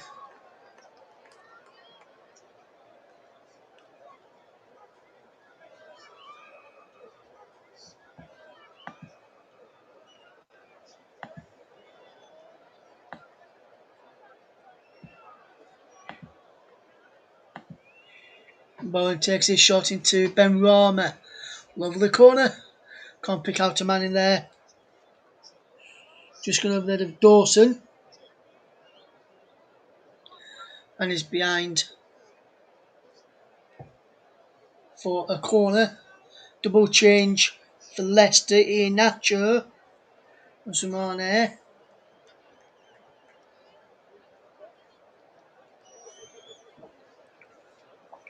Oh, Sam Neil. And also Makana Samare. And also Kelechi Iheanacho also about to come on. I wonder if it'll be for Vardy and possibly may have to go to say with either Tillemans or Indeed, I would have to say. But it's not going to be Jamie Vardy and James Maddison. I got Vardy right, but I thought he might have been Indeed or Tillemans and kept Maddison on, but he's not. He's taking Maddison off and going with Mane.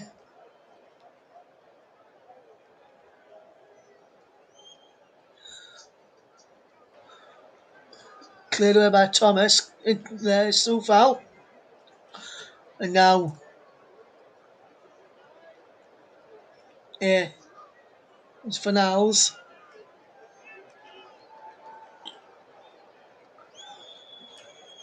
Here is Sergio Ogbonna. Finds Rice. All wide. Squares back into Rice. The ball in. Antonio turns. Oh! What a goal! What a goal! And it's goal number 50 for the man who wears number 9, their greatest ever Premier League goal scorer. And West Ham lead by 3 goals to 1.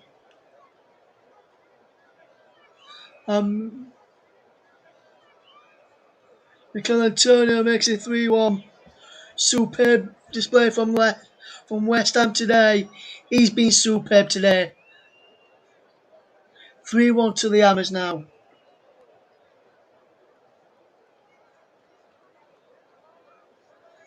What a turn from Mikel Antonio.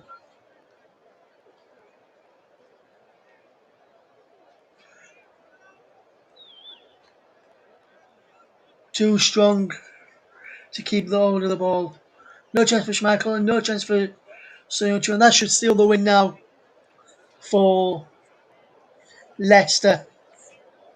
It should seal the defeat for Leicester, win for West Ham. Lovely turn.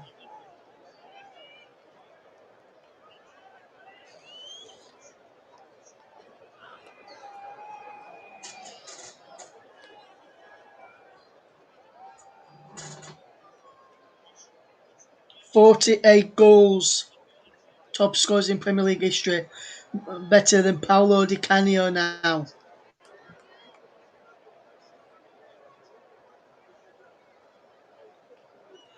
And the changes now for Leicester have been made, and it is Maddison and Ian Acho. Is Maddison and Vardy who's gone off.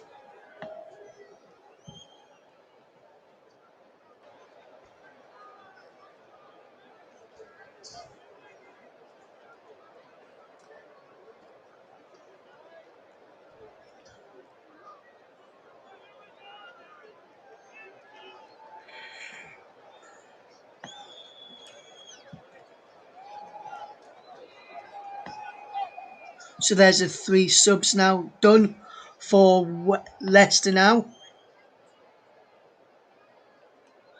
Move the ball towards Ian Nacho, can't go into that, and he runs all the way through to Fabian. So there's a couple changes. Rubico Samore for Madison, and Ian Nacho is on for Jamie Vardy.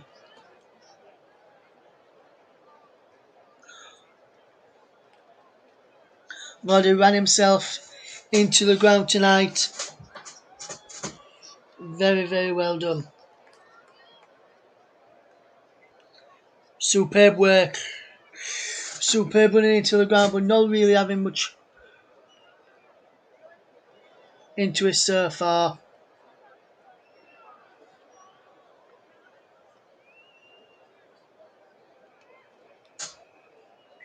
And now there's a foul on Ogbonna by Iheanacho. And I've already made a decision for man of the match.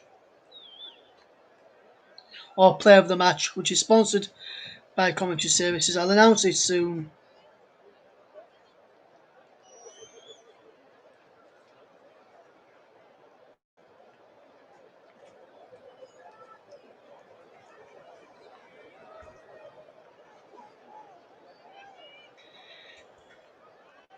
And West Ham fans just getting behind their team as they look like to be seeing their team win 2 games in a row as Fornals finds Bowen.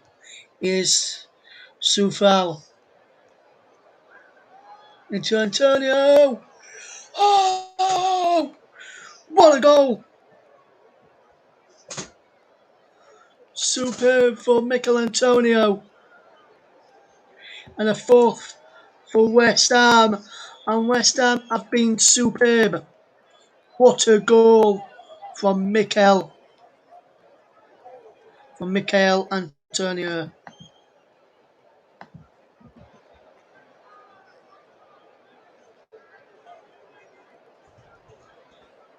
And I did have a one for man of the match. I was about to put him down as man of the match. But now I gave someone man of the match. I put someone down for man of the match already. But I've just changed my mind. I had to announce it. I've just changed my mind. But that superb goal from Mikel Antonio. Nothing for Schmeichel to do there. Nothing Schmeichel could do there. Nothing that Marty could do. Nothing Conor Fair could do. And West Ham 4-1 up. And that goal has put West Ham, from what I believe,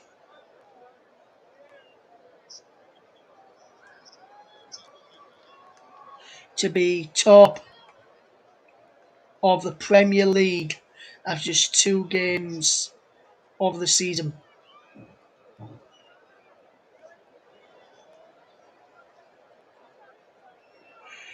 I'll double check, see if that's the case. Yes, West Ham going top of the table above Chelsea, Liverpool, Brighton and Tottenham, all on 6 points. Marcel is out, but Creswell and Nips back in together, ball back. Here's Sufal from Soychek. Noble and Yarmolenko about to come on in a minute. Here's Sufal into the path of Bowen. Sufal again. Dawson into Declan Rice. And he's across now. As the Olays begin around me tonight. Here's Soychek, just keep your possession. Man of the match will be announced in a second. More Noble and Andrei Yarmolenko about to come on in a moment for West Ham. And while they're just knocking the ball around between each other at the back, and the Olays are going on, I can tell you that the man of the match, or the player of the match, sponsored by Community Service tonight, is Mikel Antonio, West Ham record goal scorer in the Premier League, and being superb today. 2 goals and being involved in virtually everything West Ham have done today. And here's Wilfred indeed to try and get forward for West Ham, and he's almost found Iheanacho. Fabianski did well to get the ball back. Fornals to Creswell and just keep him. Fornals.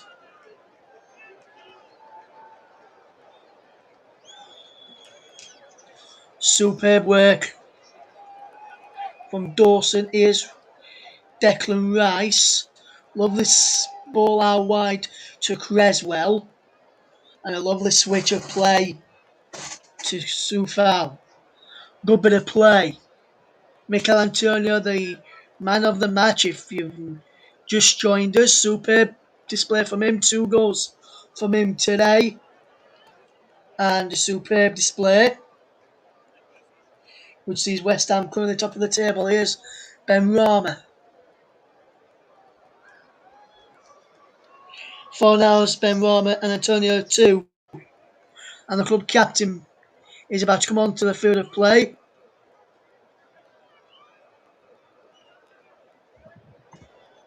And it's Said Ben Rama for Mark Noble. Mark Noble is on.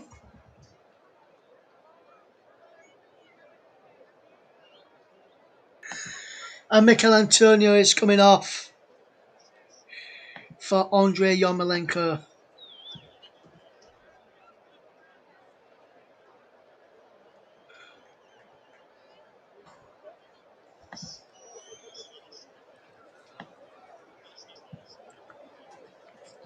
superb display from Mikel Antonio today.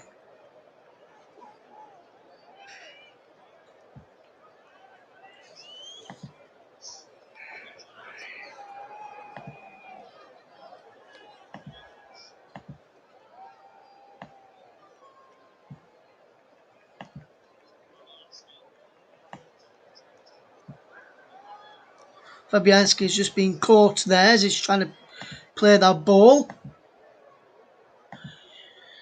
Caught by Patson Daka. As we see West Ham leading by 4-1. We are top of the league is the cries around the London Stadium as some of the fans leave the ground and make a way home. Is Inacho to Conor Pereira loses out. Noble gets the ball back. Here's Declan Rice. Declan Rice wins a free kick. Rice has passed on the captaincy to Noble to Wave for the last few minutes.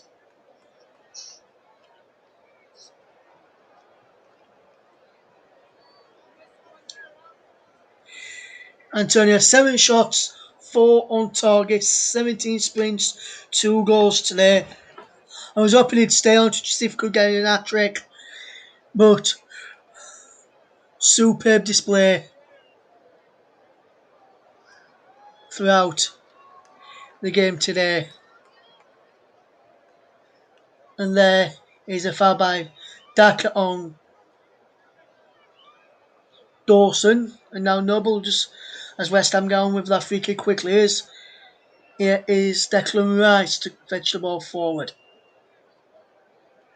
Soufal.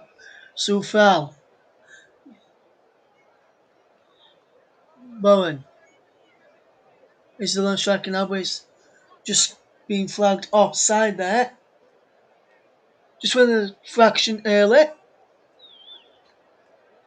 Leicester have been poor as we've played one of the 3 minutes which have been added on.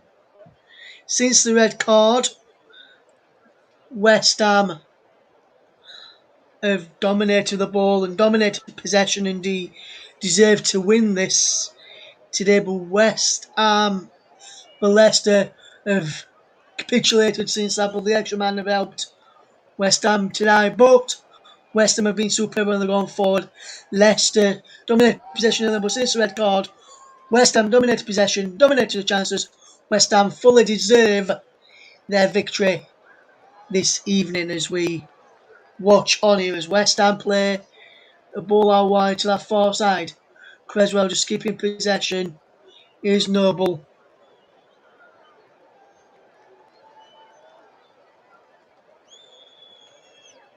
Here's Rice. As the fans crowd sing out I've ever blown but Moles there. The anthem of West Ham United. As the fans are just seeing the game out, as some of the fans have left to avoid the traffic. Here's Andrei Yarmolenko looking to try and add a 5th. Will he, or will he just get to the corner? Push the ball in, say by Schmeichel. 30 seconds left. Here's Iheanacho.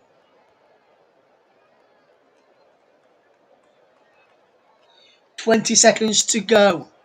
Can West Ham see this game out, or will we see late goals turn this game around? 3 late goals from Leicester would be needed to turn this game on its head to draw level. I don't think that will happen as we've come up towards the final few minutes. And there goes the full time whistle. A superb night and a memorable night for David Moyes' men as they go top of the Premier League. 2 goals at the top of the table. As they go top of the table, 2 goals for Mikel Antonio for 50th and 51st goals for the club. Fornals and Benrahma put them 2-0 up. Tillman's pulled one back, but Leicester finished with 10 men after Ioza Perez sent off in the first half. The attendance has been confirmed as 59,901. West Ham have beaten Leicester again, and they've gone top of the table. Conservatives would like to thank our official partner for the season, Melon. And you can follow us on Twitter, Commentary Live 1, and like our Facebook page at facebook.com/the Commentary Hub. Well, thank you very much for listening. It's finished. West Ham United 4, Leicester City 1. This is the Commentary Hub. Indeed it is, Ross. Stay with us, because what we're gonna do in a second or two is we review the season, review the weekend with Russ for the next sort of 10-15 minutes. So we're gonna stay with you now till about 10:10 tonight here on all platforms here on TC Hub. Mikel Antonio, I think, is a good choice for man of the match. 2 goals. He had plenty of shots, of course. 4 of them were on target and scored 2 goals with a 50% accuracy. He really was, I thought, by and large, by observing the game in the second half on TV, he was, by and large, I think, the best player on the day. Leicester really lost their way when Ioza Perez was quite rightly sent off for a dangerous tackle. And from then on in, Leicester really just lost their way. They did pull one back, but really, it was an open and shut case. And West Ham now, as Russ quite rightly says in commentary, now will be top of the Premier League tonight on goal difference from Chelsea in second place. And what a fillet for them. So they've got a better goal difference, just although the goal difference is +5, they've got a better goal difference in terms of goals scored. Chelsea, Liverpool and Brighton are the top 4. Spurs 5th, United 6th. United have 4 points. Then come Everton, Brentford and Manchester City. And Brentford, they've got 4 points. Man City are 9th with 3. 10th for Aston Villa with 3. Watford have also got 3. They're in 11th. And Leicester down to 12th also with 3. 3 teams on 1 point. That's Southampton in 13th. Crystal Palace in 14th. And Leeds in 15th. And there's 5 teams with no points so far. That's Wolves in 16th with a better goal difference. Burnley in 17th with a -3 goal difference. And then the bottom 3, amazingly, Newcastle with -4. Arsenal also with -4. What an horrendous start for them. And me and Russ will touch on that game yesterday at the Emirates, as well as a couple of other games that I want to talk to him about. And Norwich, well, they're rock bottom with a -8 goal difference. Not very good at all for Daniel Farke's men. Mind you, they have played the top 2 for the last 2 years in Liverpool and Manchester City as well. Right, let's bring in Ross for your assessment of the weekends. But first, let's touch on tonight's performance from West Ham. I mean, they were the surprise package last season, and you've got to say David Moyes has got them playing absolutely superb again this season. Okay, the sending off changed the complexion of the game, but I don't know how you feel about it, Russ, but commentating on it, but I actually thought, observing the game in the first half, even before the sending off, they look by and large the better side. Yes, West Ham didn't really have a lot of possession prior to the sending off, JB, but they were looking like, when they did have possession, looking like they were going to create chances. Even when Leicester had possession, were putting Leicester under pressure to make mistakes, not letting them force the passes through into the midfield, which they normally like to do. And tonight, for the full 90 minutes, yes, the red card changed the game, which saw West Ham have a lot of possession in the second half. But for me, over the course of the 90 minutes, Leicester were very, very poor tonight, and West Ham fully deserved their win, and they could have even had more tonight, JB. Absolutely, and I think Mikel Antonio, I think you take the 2 goals out of the equation as well. I thought he had a super match, actually, on tonight. I thought he was absolutely superb. You obviously nominated him as the man of the match, obviously, and I don't think too many people, in fairness, would actually argue with that statement, because Antonio, by and large, I thought was, I agree with you, I thought he was a stand-up player. Apart from his goals, what actually stood out that made you want to making man of the match. Incidentally, before we bring Russ in on that, our man of the match awards, or player of the match, I should really say, old habits die hard, so apologies to any lefties out there I might have offended. But player of the match is sponsored, of course, for the season by our good friends at the Commentary Services. So as well as the 2 goals and the other stats that you pointed out towards the end of the commentary, what impressed you most about our player of the match and Mikel Antonio tonight? Because in any other era, he would be a shoo-in for the England side, and maybe he's stating a case for the forthcoming World Cup qualifiers if he keeps playing like this. Yes, absolutely, JB. The main reason, yes, he got 2 goals tonight and he played well throughout the match tonight. But we're edging first towards side Ben Rama for a goal and an assist. But when I looked at it again, the overall play of Antonio, yes, take away the 2 goals first of all, JB, because I was back in my mind when I gave Mikel Antonio the player of the match in the end.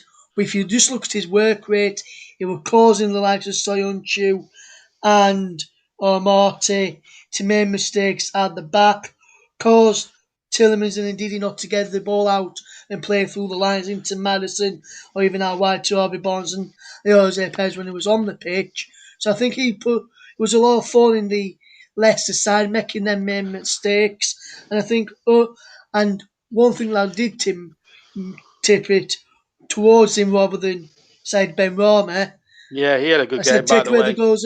Taking away the goals early on in the assessment, which I've just said to you there, it was the way Antonio took that second goal, and also due to the fact he's overtook Paolo Di Canio as West Ham's all-time Premier League top goal scorer now. Amazing statistics there. So that's put to bed. West Ham top of the table. Let's review some of the game action from the weekend. Now I'm going to start. There's a specific reason why I want to start with Aston Villa against Newcastle, particularly for one moment of pure genius by an ex-Burnley player, no less, Danny Ings. That amazing overhead kick, of course, which put Villa on their way to their first 3 points against Newcastle, who obviously missed an earlier chance for Callum Wilson, and then obviously El Ghazi had scored the penalty. In fact, before we talk about that game, I should tell you that I'll be back with commentary with Aston Villa's next match, which is a League Cup tie tomorrow evening, around about 7:40, with a 7:45 kickoff. It's a League Cup tie between Barrow and Aston Villa. So that will be our featured commentary match from the EFL Cup, and I'll be in the commentary box doing that for you tomorrow. I'll be actually doing both presenting and commentary for that one. You'll be able to hear that on all TC Hub platforms and YouTube partners. Let's talk about Villa, of course. I mean, that goal for Mings, I mean, that's got to be, I mean, it's early doors. I mean, we're only 2 games into the top flight season, but that's got to be up there for goal of the season contenders, surely. Yes, JB, up there for goal of the season contender already. Like you say, a superb goal from Danny Ings. You saw when he hit it, he looking, see where everybody else were on the field of play, see where the defenders were on the field of play. And he knew he had time, he knew he had space, and he knew he had position to try something like that. I think early on in the game, from what I read up, he tried something like that earlier on in the match, which didn't come off. So he thought, why not try a second time around, see if I can get it to come off, and he did, and what a way for that goal to go in. Superb goal. Yeah, sign of a good player, that. And I mean, £25 million. I mean, Villa took a chance with him. And I think they've got a very good bargain. 2 goals in 2. I think they've got a good price for him. And, of course, 2 goals in 2 games. The early kick-off on Saturday, a day really to forget for Burnley. They were well and truly beaten, really, by Liverpool, who were, could have scored 2 or 3. Burnley did have chances, of course. But if you didn't see the video on JB Sports yesterday about my gripes about the lack of depth at the club, that is a major concern, really, Russ. The lack of squad depth that Burnley have actually got at the moment, because when you break it down, forget about the first 11. That's as strong as any Premier League side, and they gave Liverpool a game on Saturday. There's nothing wrong in the performance per se, but when you look at the bench, like you've got two goalkeepers in Hennessy and Norris, you've got a defender that hasn't been used yet, Nathan Collins. They haven't given him a chance, obviously, but you've got obviously Tarkowski and me in front of him. You've got two 30-somethings in Bardsley and Peters. You've got an out-of-form Jay Rodriguez, and you've got three young, untried lads under 20 years of age. It really does. There's no hiding place, really, is it? I mean, Burnley. I mean, you look at Burnley, and I've alluded to it on other videos on JB Sports, and I'm not really so sure that Alan Pace, whether it's down to the chairman. I think Dyche is very reluctant to spend money because he likes a particular player. There's been talk actually, Russ, that Cornet is. We've had a bid accepted of £15 million that I alluded to during the halftime sequence, and there's also rumours that we could be signing Andy Carroll. Now, if we get those two in, that's a start, but. I think we need a lot more than those two at the moment. What do you think on the lack of squad depth for Burnley? And I think what Barry said in the preview for the season, I think he's hitting home now. How do you feel about it? Well, JB, when I looked at the squad on Saturday, I was wondering why ahead of the game against Liverpool, in a game which, sorry to bring up, but you lost 2-0. Well, yeah, it doesn't matter. I've accepted it a long time ago, so don't worry. Yeah, and I saw that you had two goalkeepers on the bench in Wayne Hennessy and Will Norris. And then I looked down at the other players on the bench for the outfield players. Obviously, I've heard Nathan Collins come from the Championship. Phil Bars has been there a bit. Jay Rodriguez and Eric Peters are the other main notable names on there. Then you go even further and you've got youngsters like Owen Dodgson, Lewis Richardson and Bobby Thomas on there. When you look at that, you're having to use some of the youngsters to make up your squad for the bench. You must have injuries in other places. And I was wondering where the likes of Mateus Vidra were in players like that, JB. Well, I can tell you now that Vidra had a slight knock and didn't travel, and Westwood had an injury. But the problem with the problem is they don't communicate to the fans about things like that. I did. I'll be perfectly frank with you. I didn't know about these injuries to Vidra and Westwood until about an hour before the kickoff, which really puzzles me quite a lot because Burnley have been a bit cloak and dagger over the years towards its fan base. I'm not going to lie to you, but read into it if you will. But there's been a lot of upheaval at the club. The media man's gone. Mike Riggard's gone. There is quite an upheaval. Maybe Pace is trying to get his own men in. But I don't know how you feel about it. But do you think Sean Dyche is reluctant to spend money on something a little bit extra? I don't think. I mean, I don't know. I want to ask you about Sean Dyche because Tim Burnley, as you well know, he's a god. You know, I mean, he's had a pub named after him. He's had a mural in his honour and things like that, little quirky things like that. But is it coming to a point now where all good things must come to an end? Because I'm not so sure that Sean Dyche knows what he's doing in terms of bringing in players. I don't know how you feel, but I think he only knows one way, and that's plan A all the time. In the Premier League, you need to have at least two plans in case plan A goes completely and utterly wrong. How do you feel about the situation? And do you think Sean Dyche needs to evolve a bit more tactically as a manager?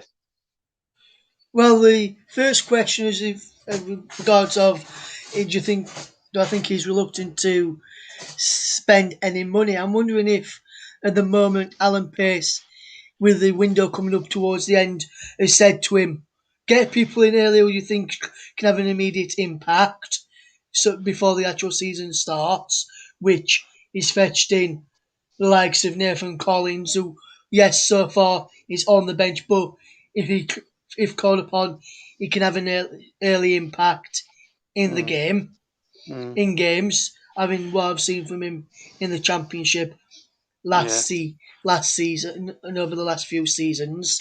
Then I'm also wondering is if he says, well, assess your options, and then coming up towards the end of the window, which ends next Tuesday. Let me remind people, next Yeah, Tuesday is when that's a week deadline day tomorrow. is. That's a week tomorrow, ladies and gentlemen. Yeah. 8 days to go till the window closes. Then I'm wondering if on that one we will, if you'll, after this weekend's matches and the midweek matches for Burnley with the Carabao EFL Cup match on, I think it's either Tuesday It's or Wednesday. Wednesday. It's a Wednesday nighter, and I think it's. Let me just check the kickoff for that. Incidentally, it's a 7:45 kickoff. Yeah, 7:45 against Newcastle on Wednesday. I wonder if Mm. Dyche and Alan Pace looking at that and thinking, right, we'll see how we're doing the Carabao Cup against Burnley with, because I think that Dyche will probably use some of the fringe players, the Yes, people who In we fairness to mentioned. Dyche, sorry to interrupt, Russ, but in fairness to Dyche, he has said he'll use some of the fringe players. So I wouldn't be too surprised if he plays Wayne Hennessy and one or two of the fringe players in that one. Jay Rodriguez, possibly Ashley Barnes, maybe. Yeah. So I'm You wondering if you'll know, have a look in that game at some of the fringe players first, see where they need to strengthen, see where he thinks they need to strengthen more. Alan Pace watch about the video and then Sean Dyche push names to him and then look at if the deals are viable to get in now or whether they'll have to wait to get some in for January. And I think, and the reason why I'm saying this, JB, is because you see, not all the clubs in the world at the moment, not just in England, not just in the mm, Football League, not just the bottom tier of the Premier League, top tier as well. We've not really seen much spending from the likes of Chelsea, Manchester United, that's a good Man, point. Yes. Man City, Liverpool, so on, because of the players on the ball last summer, all the players on the ball last January when they were under COVID impact without no fans inside the stadiums and no revenue coming in that way to go towards transfers or wages. Maybe they're having to use the money that they got, the players that they bought in last summer, pay some of the prices this summer for some of the players. So Mm. delayed some of the prices that they bought for the players they bought last summer till now, and that's why there's not been any major signings or big signings yet in any of the clubs in the top in Europe or in any of the leagues across Europe and in the world, including England, in the Football League as well. So maybe we see a bit more movement in January, and Or then possibly the next 7 days, because or maybe the next team. 7 days, Yeah. 8 days or so, and then maybe and then after that maybe January, and then next summer there'll be a lot more money spent because they've had a lot of revenue from this season with fans being back in the stadium. So I'm wondering if that's part of the problem, JB. And the second part of that question, do I think he needs to change tactically? When I saw the highlights back of your game against Liverpool, when you went 1-0 down, you still tried to attack, which left space open at the back. And I think when you go 1 down, yes, attack to a certain extent, but he was attacking and he was pushing the fullbacks, Taylor in I think I can't remember who it was who he played, and Lowton, Taylor and Lowton, they were pushing too further up, Mm. which only left Yes. Tarkowski and me back with with Liverpool front three, which is always going to be a big problem against Liverpool and whatever club you're going to face. Say when you play against Leeds front three, Harrison, Rafinha, and Bamford. If you leave just your two central defenders against those, you're going to get exposed there as well. So you need, if you go behind, you need to not push. Yes, go for it a bit, but don't push your fullbacks too far up the field. Push them up with the same side high line as your centre backs. Then when opposition on the attack, all four can drop back together, and then maybe drop midfielders back if needed to help back cover. So I think with the tactic side, just needs to tweak to be where the fullbacks don't push as high when you're trailing in the games, JB. Absolutely. Well, that's enough about Burnley, because we've touched on them for about 10 minutes. Let's move on to your club, actually, Leeds United. They got a 2-2 draw against Everton. They had to come from behind a couple of times to get the point. You were there, actually, as a spectator. How did you assess Leeds' performance on Saturday, and what were the plus points? You can talk about the negatives, but what were the good things about the performance from your point of view as a Leeds supporter? Well, JB, it's my first game back at Ellen Road in 17 months. Oh, it was great atmosphere, by the way. Yes, great atmosphere. Sold out Ellen Road for the first Premier League game in front of fans. If I take away the West Brom game, where there were only a small section of fans inside Ellen Road on that game for the final game of last season. Full crowd, got flags, atmosphere electric. Players played superb. There were a few decisions which referee down in England didn't give, which we wasn't very happy about. Naturally.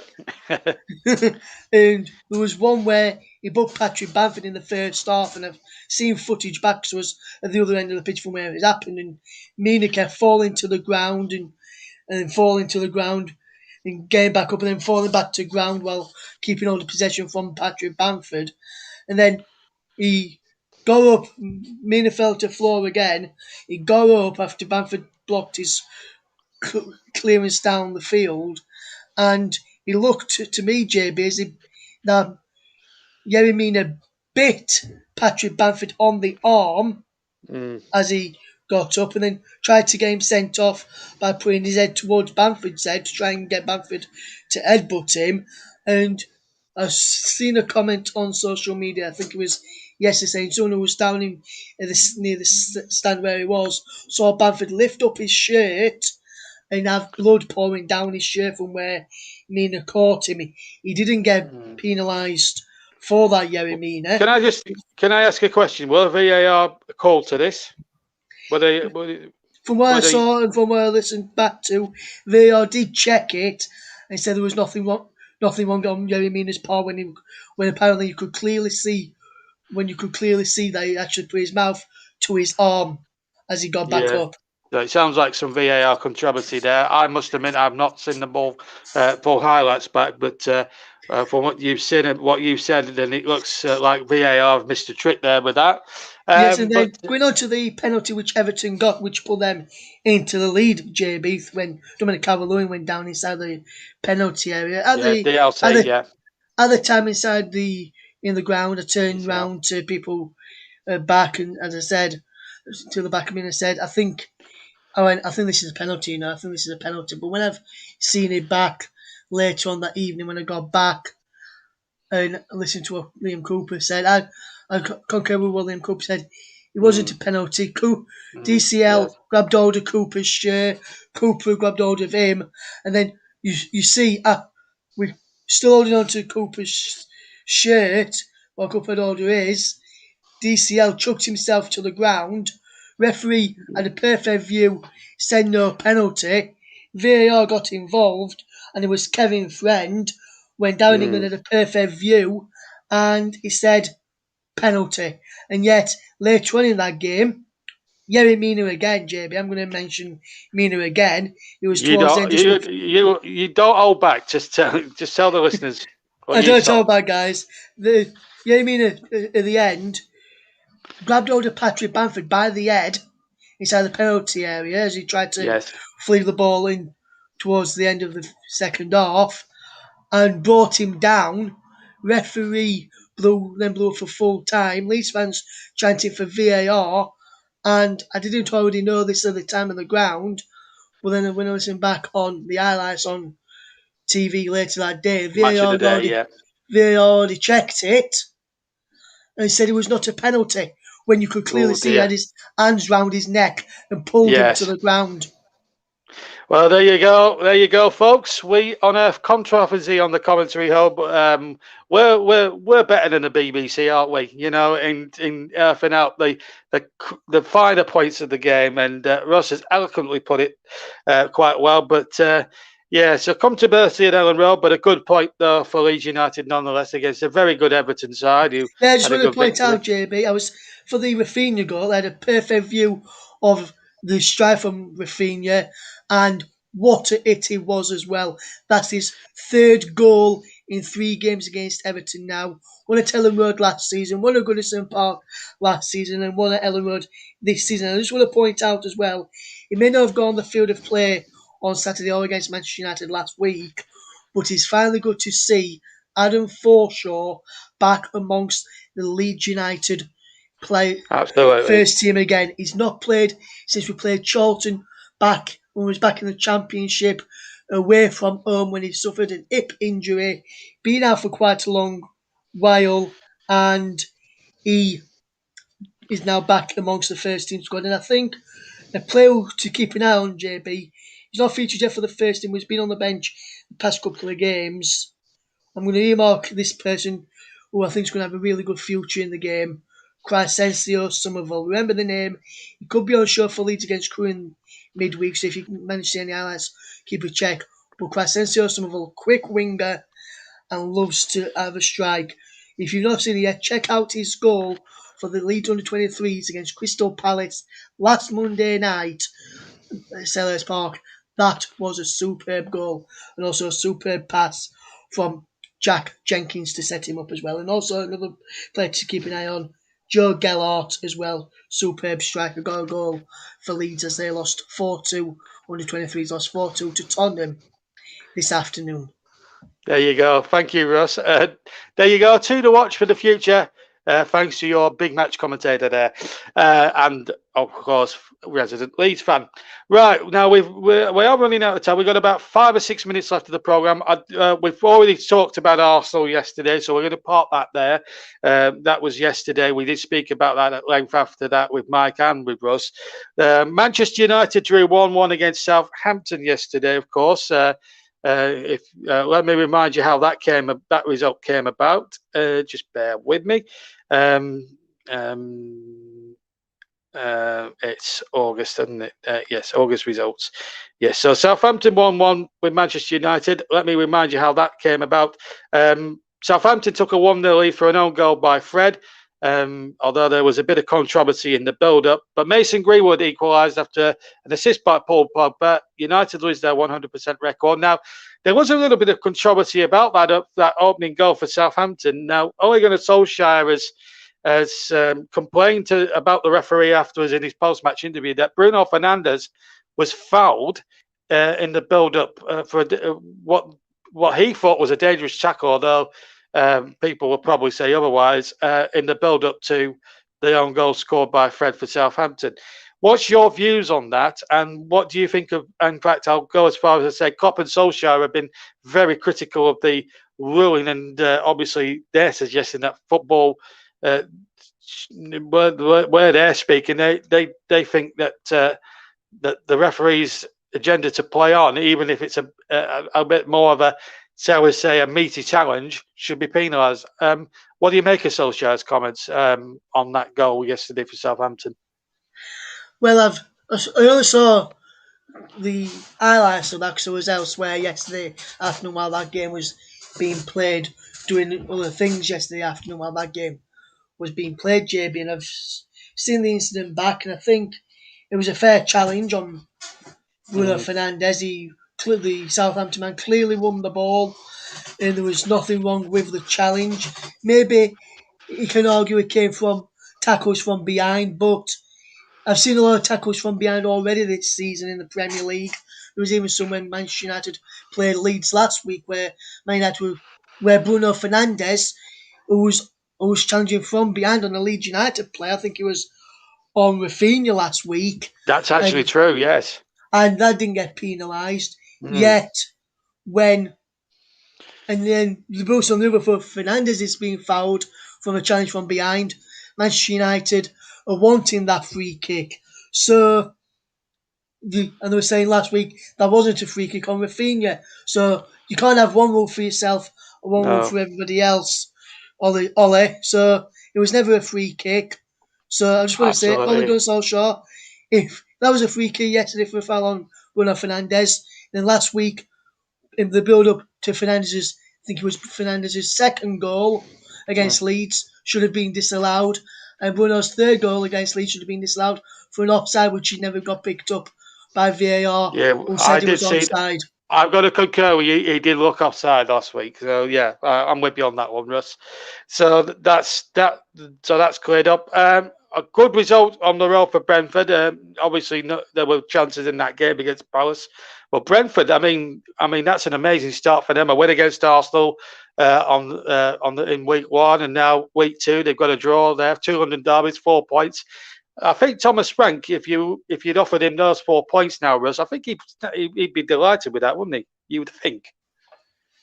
You would, JB, yes. And Arsenal last week, very, very poor. Brentford, very, very good. And from the highlights that I saw in that Crystal Palace Brentford game, Crystal Palace were okay, should I say. Brentford, more possession, should have really won it for me, incidentally, in that game.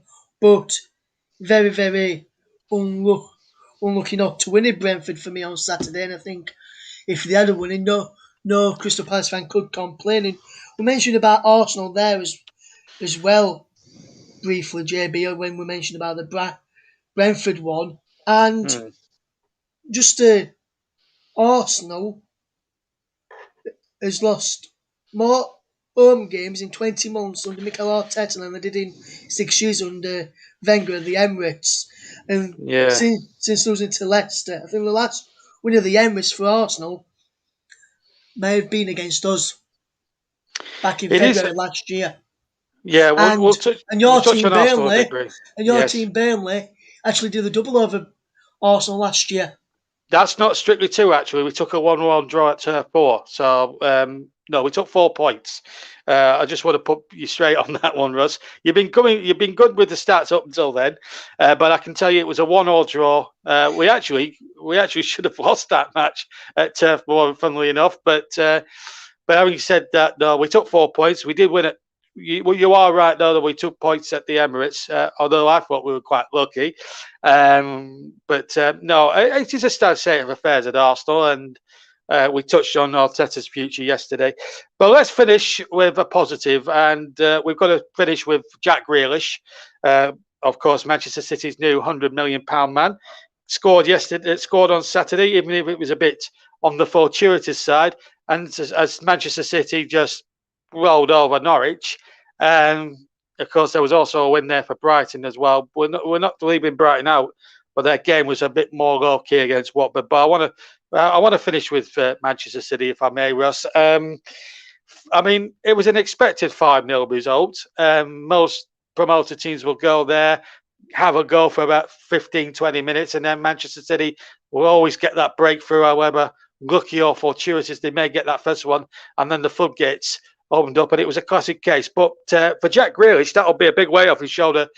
Doesn't matter how they go in, they all count. But it'll be a relief to Grealish to get that first goal on debut at home. And Manchester City, you've got to say, were far too good for Norwich on that day, weren't they?